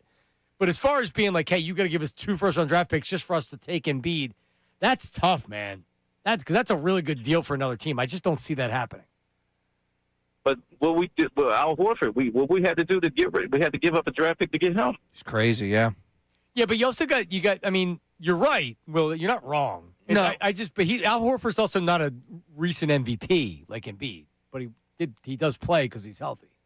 But that's why I said a pick swap with New Orleans. I mean, they're just as bad as the Sixers going to be. You know what I mean? Yeah, it's good stuff. Will, appreciate it. The Sixers going to be willing to more or less get nothing in return for Embiid. You heard Sam on Friday say he would do a salary dump with Embiid. Like that's where he's at. That's going to be part of the conversation. That's a good deal for another team. If he doesn't play, how good of a deal is it? Well, you're getting rid of. I mean, if you're not giving anything up, you're giving up bad contracts. Yeah. I got that, but again, then you're building up this hope. We have a voice memo. Oh yeah, Davis on the text line. All right, what do we got? Sean Menard checking in from Manning over from Crossing Broad and DraftKings Network here. And the NBA stage is set. The playoff bracket has been established, and the Philadelphia 76ers will be in action against the Orlando Magic on Wednesday. I did want to bring up the question of how much thought, or do you think there should be any thought, to the Sixers attempting to thread the needle, dropping the game against the Orlando Magic, which I do think is a winnable matchup there, and then defeating what is likely the Charlotte Hornets to climb to face the Detroit Pistons in the first round. I think any single way you slice it, this is not an ideal outlook for this team. There certainly has been a notable hit during the second half of the season with the Joel Embiid appendicitis being the kind of nail in the coffin there. But do you think that there is any sort of pathway to them making a bit more noise if the play-in tournament does break that direction? And all that I ask right here is that the postseason, whatever iteration of it is, goes long enough that I can give one serious Google to how soon can a player possibly come back from appendicitis. Yeah, that second round, Joel would be back, I would think. I don't know. Who knows how much he wants it. But to the Pistons conversation first. They played 4 times this year. Sixers never beat them once. So we'll stop that conversation. The Pistons are a great team. Like, that's the issue when you get into this part of the season, the postseason, the playoffs. You're talking about teams that are competing for championships, and you're talking about teams that are just there. The Sixers are clearly just a team there. Yeah. The Pistons are there to win a championship. Oh, by the way, they've been through a little bit of the ups and downs as far as playoff success is concerned. They went up against the Knicks last year. Had a really good series. So this is like the evolution of the Pistons. They got Cunningham back. Like, yeah, pick your poison. Boston or Detroit, you're hoping to win one game. Yeah. Yeah, you're hoping, like, this is playoff experience for Edgecombe and Maxey playing together. Sure. And next year when you win 24 games, it's not going to matter, right? Jeez. I mean, seriously. Everybody that wants Embiid gone, that's fine. I'm with you. But don't expect this all of a sudden to be great because Embiid's not here. I'm not. Look at the record without Embiid. I just want to be entertained. I want to be happy. That's like AJ. That's it. I just want to be. I'm trying my best over here. I just want to be happy. That annoys my wife more than anything now. That's my saying. Remember, Ray was like, dude, when I heard you guys say you wanted AJ to be happy, I tell my wife all the time, I'm just doing my best. Like steam comes out of her ears. Really? Your best isn't good enough. I kid. He kids Kelly because she's out there listening. Yeah, probably. There, Trish. Yeah, she's the best. So we have a text message just saying how it gets fixed there, Patricia Caputo? Yes. So Mike from Phoenixville, a GM would be crazy to take him, and I don't think the Sixers have the guts to trade him. I think at this point, if you're the Sixers, you're hoping he retires just a clean break. It's a great message. He doesn't think the Sixers have the guts to trade him. Do they? Morey's tied to Embiid. He's not going to get another shot. This front office, I agree. The next guy? No, I don't know. Who's the next guy? Yeah, but from the other team perspective, if you're the GM of the Pelicans, what do you care? You trade for Joel Embiid. Like, other than a couple more years and a lot of money, what do you care? It actually gets some buzz for your team. Look at the nonsense that the Pelicans did in the draft last year. Like, the moves that they made. Oh, my God. Giving up the trade. Like, come on. So there are terrible general managers. There are relationships, friendships out there. Wink, wink. Al Horford went to OKC. Wink, wink. Right. Jared McCain went to OKC. Wink, wink. Like, there's a lot of that happening behind the scenes that we don't know about. But I can guarantee you that there will be multiple GMs that would say, like I said, bringing up the Bynum. I think that's an interesting comparison as far as the vibes for a fan base. We were hungry. We were dying. We wanted something special. We were tired of just being in the middle, competing for nothing. You go out there and you sell Andrew Bynum to your fan base. Next thing you know, we're packing Independence Hall, going nuts. I got Baldy talking hoops on 97.5 The Fanatic. That's how crazy it was. A lot of fun before they had to play a game. That was the best run a Sixers team has had in a while. How many games did Bynum play? None. He never played a game for the Sixers. But he played action. Was it preseason? I don't think so. He definitely suited up. Okay, there were three notable things that he did in Philadelphia. Ready? The bowling. The bowling is one where with the knees that he couldn't play with, he was bowling. That's one. Yes. 2, drag racing on Delaware Avenue. Jesus, never. And what's 3? This is my favorite. The Ike Turner haircut. The Ike Turner haircut. Did not play. Not a game. Not a single game. Not a game. Unbelievable. I have the Bynum jersey. I said why. Yes. From the blowout sale at Wells Fargo. Correct. Not a game. Did he not play a preseason game for us? No, he didn't. No, he was hurt. Why were we so crazy about him? Because he was a good player before that. We didn't know about He played with Kobe, and that was it. But he had good years. Yeah, he's not Embiid. No. And Embiid's a great player. Embiid would chew Bynum up, spit him out. He sure would. Embiid's a great player. He can't play. He's I mean, at this point, is there anything that could happen with Embiid that would surprise you? Even before this, I would have said no. Him staying healthy for a full season. That's shocked the hell out of me. Jeez. Oh, man. And I love him. And my wife is dying to paint over him. I'm not allowing it. Do you know that, Trish? He's got a mural of Joel Embiid in his basement. Is it on the wall? It's on the wall. Did some notable guy do it? Yeah, Bill Strobel. How much did you pay Bill to do it? A couple dollars. It was more than $500. I was doing all right in those days, so I was able to pony up. It took him like literally 10 days to do it. Oh, dude, he was at my house for a full week, and he came back. That's what I mean. Like, this isn't just it's. When did you get this done? How long ago? I bought the house in 17, so like 18, 19, 18, somewhere around there. Okay. So I got hardwood floors in my house. He got a mural of Embiid. And hardwood floors. Well, yeah, I mean, they're not independent of each other. Yeah, exactly. Good job, Sean. Well, she's trying to paint over it. Are you doing it? If he gets traded, it's going to happen. If he doesn't get traded, it's not happening. Sorry, Bill. Now you're going to paint over it? Well, I was thinking, like, can I just cut the sheetrock out, replace the sheetrock, and hang on to it? Why don't you sell your house to Sean Bernard because he won't paint over it? Sell as is. That's I'm wondering if we could just cut the sheetrock out and I can, like, give it to a Philadelphia Hall of Fame. I don't know. That'd be a lot easier than just painting it. Yeah, cutting the sheetrock out. Great idea, Sean. It's my mural. Yeah. I love you, JoJo. All right, coming up. Oh, man.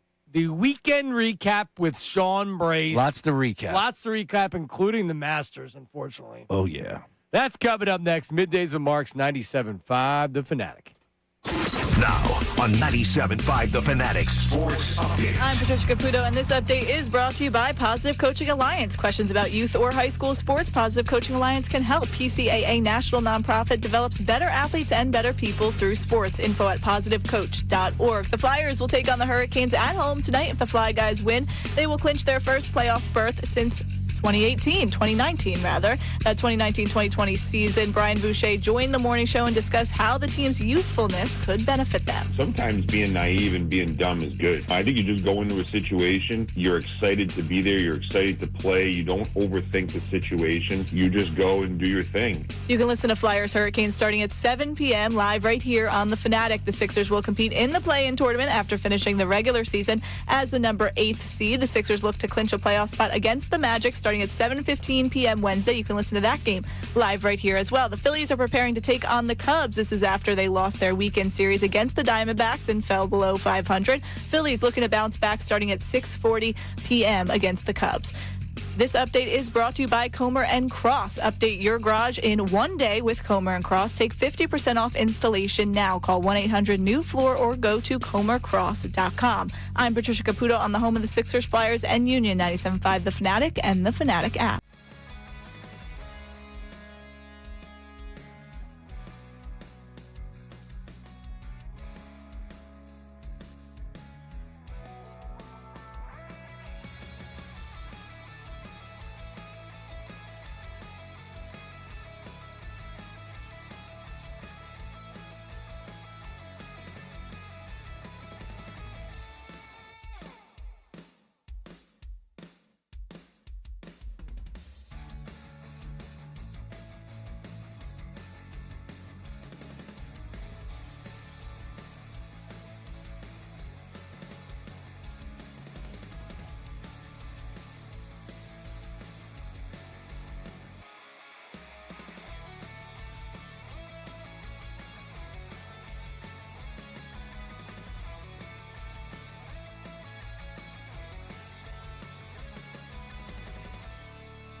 Dunn out all week.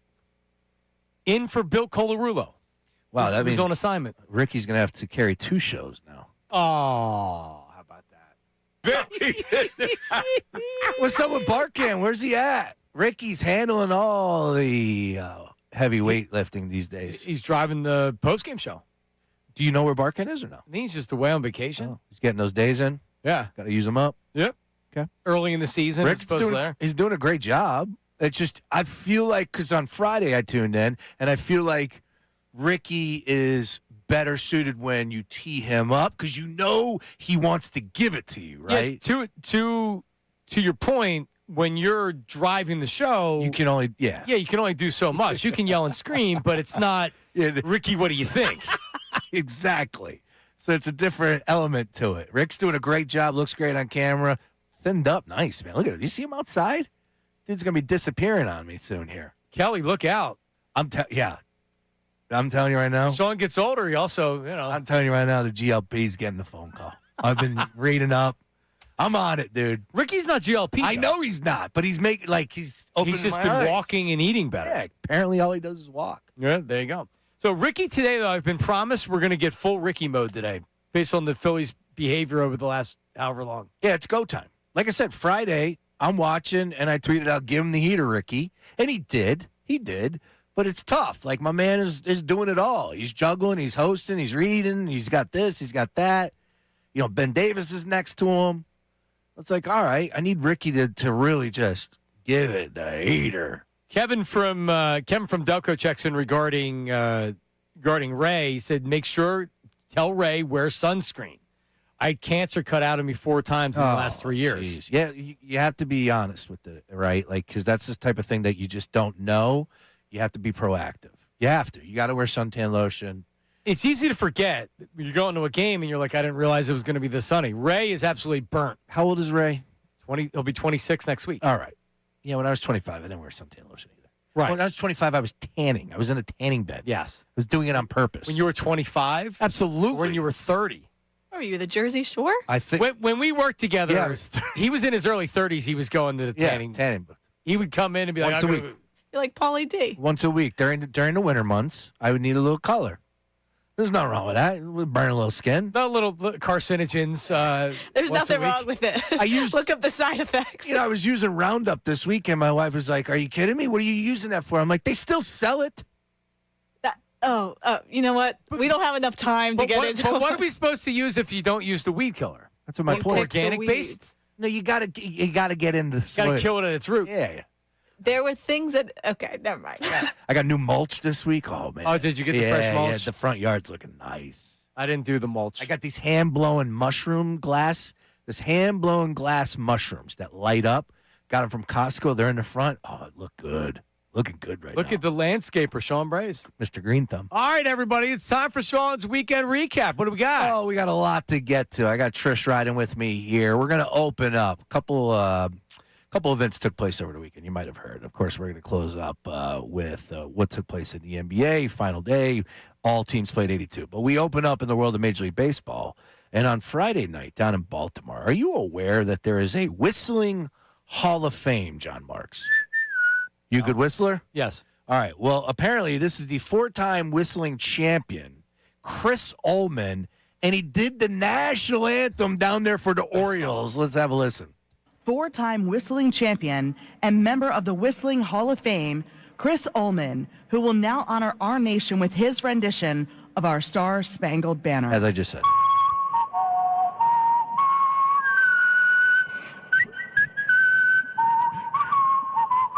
Puts a little stank on it. Ooh, that's good. Sounds like a flute. Watch this. Listen. That's a little stank. Puts a little stank on it, right? A little crafty. No wonder why he's the 4-time whistling champion. I'll tell you what. I bet you his wife's satisfied. Ew. Now, when you whistle, do you blow in or do you go out? You know what I mean? Like you can go. You can't go in. That's how I whistle. You whistle by. No. Right, Trish? Really? No, I it's much easier for me to go. In. That's what you do. It's No. in. I'm an outie. Really? Well, you're not in the Whistling Hall of Fame, though. No, I'm definitely not in the Whistling Hall of Fame. All right, you can bring that down. Chris Solomon, Whistling Hall of Fame. I did look up some other Hall of Fames that are out there, some weird ones. You have the Pinball Hall of Fame, which our good friend Tom McCulloch might actually be in. Some Firefighting Hall of Fame, some interesting Hall of Fames that are out there. Are there any other notable Whistling Hall of Famers that we might have heard of? Probably not, no. I would agree. All right, number 2, let's go ahead and head to Augusta. Shane Lowry, though. We'll shine the light on Rory in just a second. Shane Lowry, what a machine. Had a great outing, John. He had a hole-in-one. But this is the thing about Shane Lowry. This dude has had some of the biggest hole-in-ones in golf history with some of the most beautiful holes that the PGA Tour plays. But have a listen. Here he is down in Augusta with a hole-in-one on Saturday. Let's go to 6. And the par 3, Shane Lowry on the tee. Right at it, baby. Right at it. How about right in?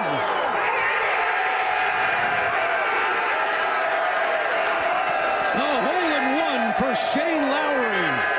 That's the 7th hole-in-one all-time here at the 6th. And for Lowry, it's his 2nd in his Masters career. He also had one at 16 10 years ago. As he just said, second one in Augusta, which is insane. That's crazy. He's also had one. You remember, the Island Green down there in TPC Sawgrass we were talking about a couple weeks ago? A hole-in-one on that hole, which is just ridiculous. And a Pebble Beach 7, which is like one of the most picturesque holes in all of golf in the world, has a hole-in-one there.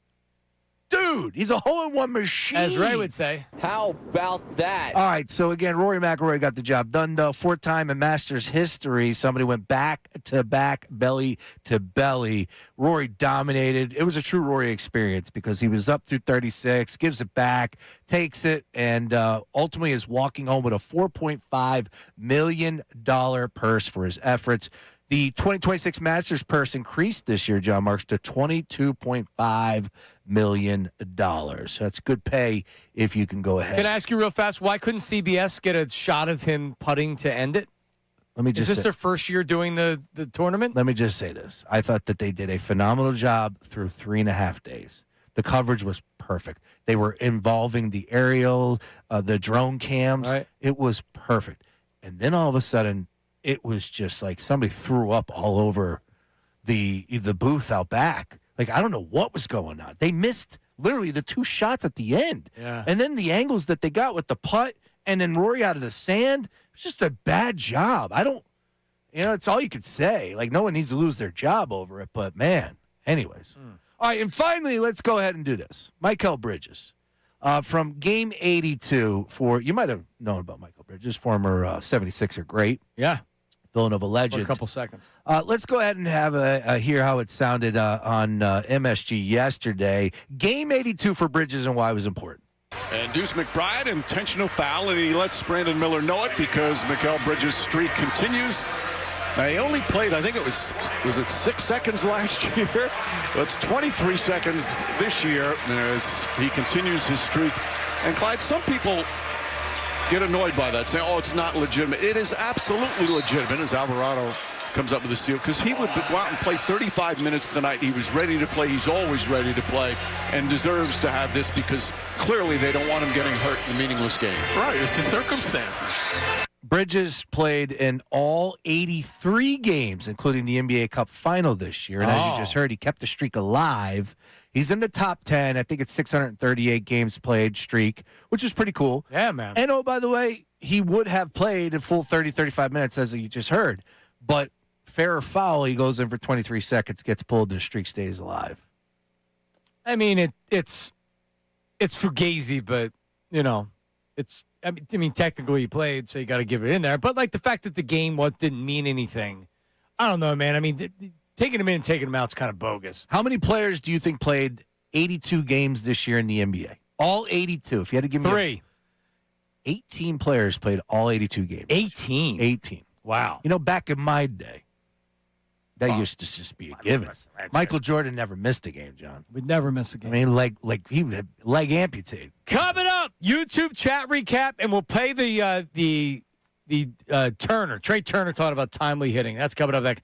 Middays with Marks. Hey, listen, if your garage floor is cracked, stained, or peeling, trust me, it is time for an upgrade, and you should do it with Comer and Cross. They can transform your entire garage floor in just one day, and right now, you get 50% off installation. This is not epoxy. This is not paint.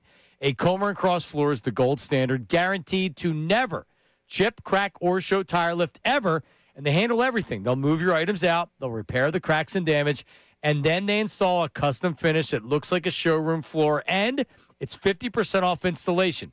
Fast, clean, built to last. This is the perfect showroom finish for when you come home. Here's their number, 1-800-NEW-FLOOR. If your garage floor is in bad shape, get it done now, 50% off installation. 1-800-NEW-FLOOR. Their website is comercross.com, COMER cross.com.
at Disney.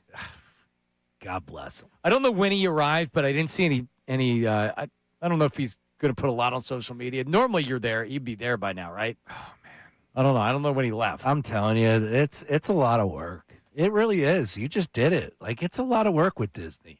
I will be shocked if I ever make it back. Really? That's our 2 years.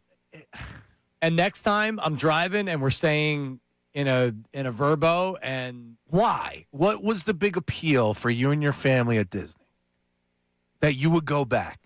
I don't know. I had a lot of fun. Okay. I didn't have a bad time, but man, it was a lot of work. It wasn't vacation. No, it's not. Sanibel Island was vacation, John. Well, I like the rides.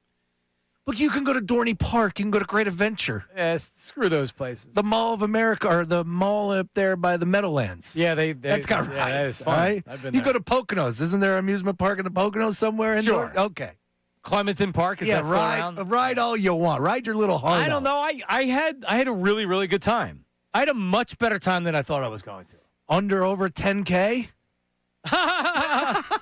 Yeah, you better have a good time then. Remember, we went 2 extra days too. Oh my goodness, John. So we had 2. Now that's, I don't know how much we weren't staying in a Ritz-Carlton. We're staying in one of the stupid Disney resorts, but still at least a couple hundred a day. And I know there's a lot of diehards, including our good friend Jeff Moore, who eats, sleeps, and drinks all things Disney. Yeah, I'm not like that. But I know. And my wife is the same way. She's like, I don't think we'll ever go back. So but this time, I'm not doing all the princess dinners, and I don't need to stay on site and waste a bunch of money on crappy food. That's what I'm saying. Like, I'll get a Verbo condo that actually has a nice pool, and we can drive, so I can drive down.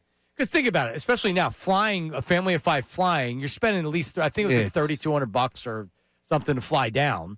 So do I want to necessarily drive to Orlando with 3 children that can't even drive for a half hour, Trish? No, but don't you not like Mickey Mouse too? Was that you? He's a fraud. Mickey Mouse is a fraud. So this might also be your beef with not wanting to stay. No, but I mean, Mickey Mouse has like no bearing on my trip. I know it's Walt Disney World, but that's just the stupid ears. Everything else is fun. Yeah, no, Mickey Mouse is a fraud, and nobody actually likes Mickey Mouse. What did your kids like the most? Just straight up the rides, just everything, like everything. Warm weather. I think it wasn't even that warm. We were freezing a couple of the days. It was 80 degrees the week before. I think Kendall had a good time. She was 5. Like, she had a good time, but like the rides. She's not even a ride. We did the shows. Yeah, we did all the shows. I loved all the shows too. I really enjoyed everything except for the bad food, and the food's not good. No, it's not. It's not good at all. So that's what I'm saying. Like I can stay outside of the walls. It's interesting. All right. I'm good on the Disney World. I went once. I'm cool. All right. Hopefully Lane doesn't want to see it because, son. Well, that's the problem. You went when he was a baby. Well, he wasn't even born yet. Oh, so you went before he was born. Correct. Oh, you'll be back down. No. Watch it on YouTube. Well, at least it's a little boy. Now, Kendall may not remember. No, she's 5 years old. Yeah, 5 years old. I mean, you can show pictures and say this is proof. Yeah. You can't say we're going back. You were there. She won't. All right, let's hear Trey Turner before we get to the YouTube chat recap. Let's get ourselves angry and ready for Ricky Patalco. Here's Trey Turner talking about timely hitting. Yeah, 100%. I think our lineup's great. We got great players up and down, and sometimes, and I'm guilty of this too. It's just you're trying too hard. It's kind of a freebie. All you have to do is hit a fly ball to center field or move a guy over, and sometimes it doesn't happen. And it's really obvious. Looking back, the situations that could change the game. We understand them. We know what we're trying to do, but it doesn't always happen. And like I said, I think that's just the difference in some of these wins and losses lately. Is I think we're pitching pretty well. We're playing good defense. It's just the timely hitting, moving guys, sack flies, simple things, and can change in a hurry. See, he makes me feel better. I like Trey Turner. He talks, and I'm like, yeah. And then Bryce blames everybody else and says, no, I'm fine. Yeah, Trey had a cut last week. I forget where they were. Were they in San Francisco? I forget. But, yeah, same thing. I came away going, okay, Trey, I see you. Yeah, he's struggling. He's trying to put it together. He was 2 for 4. He had the home run. It's 15 games. I get it. We're turning on the microphone. You don't want to hear there's 15 games. We got to give you a little something from the weekend. And then again, I don't think there's anything positive that we want to sell you either. Painter was very good yesterday. He was. After the migraine situation came in, I didn't think we were going to see him, and he looked really good. Yep. So far, so good. Luzardo, that outing. Nope. What's going on? Come on, man. I said it to you on Friday. Is he hit or miss at this point? He is. I mean, he was big-time hit against, was that the Rockies? Did they pick up more of his signals again? Remember that was an He issue? was tipping his pitches. Phillies are minus 186 tonight on the money line. That's because of Christopher. That is correct. Christopher Sanchez. It's hitting weather now. Yeah, it's warm out. Let's put it together. Yep. All right, let's get to the YouTube chat recap, Trish. It's time for the YouTube chat recap. How about filling us in? Let me tell you something else, man. Watch us live on YouTube every single weekday. I can't lie. Let me tell you something. It's the Middays with Marks YouTube chat recap. Yep. Is Ray Dunn the new Marlins man with the hired side pieces at games? Get that man a red visor. Joe R. from the YouTube chat. Yep. No, he knew that he should have had sunscreen or a hat or something. Yeah. Come on, Ray. You'll see him at 2. Just check it out on TV. See, if he was a golfer, he would know that you got to wear sunscreen. Good point. You know? Because if you play golf, even if it's not 80 degrees and sunny, you go out there for 4 hours in the sun and it's sunny out, you're going to feel it. That's right. All right, what's next? Sean, you can crown Bryce as a lead again for his little 10-game hitting streak if you want. Oh. I've seen it 100 times already. Money Mar from the YouTube chat. Yep. Money Mar, look, what we have is all we can go off of at this point in time, right? So I'm not trying to sit here and tell you that this is going to, extrapolate throughout the season. No, I'm not here to tell you that. But at this point in time, I think Bryce has started off the season really well. And look at the numbers. He's got 3 home runs already. Look at the month of April. Over 300. He's picked it back up. It's not on Bryce, their struggles, that's for sure. 4 doubles. Yeah, he's definitely turned it around. He's elite. You could say he's elite. I'm not going to say it. Oh, he's not up to an elite start? I don't want to have the elite conversation. That's up for Bryce to know. Ask Steve Dombrowski. All right, what's next? I can't wait to see the ratings boost on NBC Sports Philadelphia this week with all the ladies tuning in to see Ray. Jared from the YouTube chat. Love it. Yep. Don't get it, By the Ray. way, Ray should have to pay us for building him up. I mean, think about it. Well, if you're out there listening, you have to at least be curious about this Ray Dunn character. Oh, Ray Dunn. He's taking the world by storm right now. Ray Dunn. Go ahead. That whistling sounds like Ray at the end of the bar. Randy from the YouTube chat. Can't believe you guys whistle out.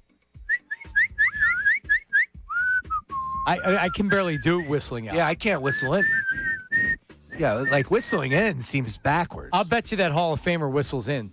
No way. Not a chance. He twerks. No? He's twerking with his tongue. He does it outwards, inwards, doing sideways. Did a little stank on it. I didn't see the video. I saw the video, but I wasn't paying attention to it. I just saw it, and it's like, oh, the other guy whistled the national anthem. Probably both to do the national anthem. You would have to do both. Yeah, no, you're right. You would have to do both. You couldn't just do it one way. All right, any more? Johnny FaceTimes Harry at cheer practice. Andy from the YouTube chat. I actually, when we did a call on, we did a call with a couple of the hosts because it was like, all right, we wanted to go over some things. And I was at softball practice. And I was on FaceTime. It wasn't FaceTime, but we were on like a meeting, a Teams meeting. Sure. So I could have went without the video, but I went with the video. I wasn't FaceTiming a friend. I didn't say, hey, I haven't talked to Bobby in a while. Let me FaceTime him. I FaceTime. The only time I FaceTime is with my mother-in-law. That's it. I FaceTime with the kids and my mom. Yeah. Or with my in-laws and my sister-in-law and their kids. I don't think my mom knows how to use FaceTime. No? No. My mom couldn't even unlock the door with the key. Like when we were gone, she had to feed the cat. How's this key work? Oh, and you have a cat? Yeah, we got a cat, Jade. Jade's been with us for a long time. Yeah. Yeah. How old's Jade? Like 28? Jade's up there. Yeah. Yeah. About 17, 16. It's 2016. Oh, okay. Well, that's so 6. Okay. So, Yeah. all right. Oh, you mean cat ears. Yeah, exactly. Yeah. Meow. Coming up. Oh, I can't wait for this. This is going to be like The Odd Couple. This is definitely appointment television, appointment radio. No doubt about that. Ray Diggity Dunn, Ricky Batalco, unfiltered, but with a different twist. Bill Colarillo on assignment at Disney World. Ray Dunn in all week for Bill. They're coming up next. See ya.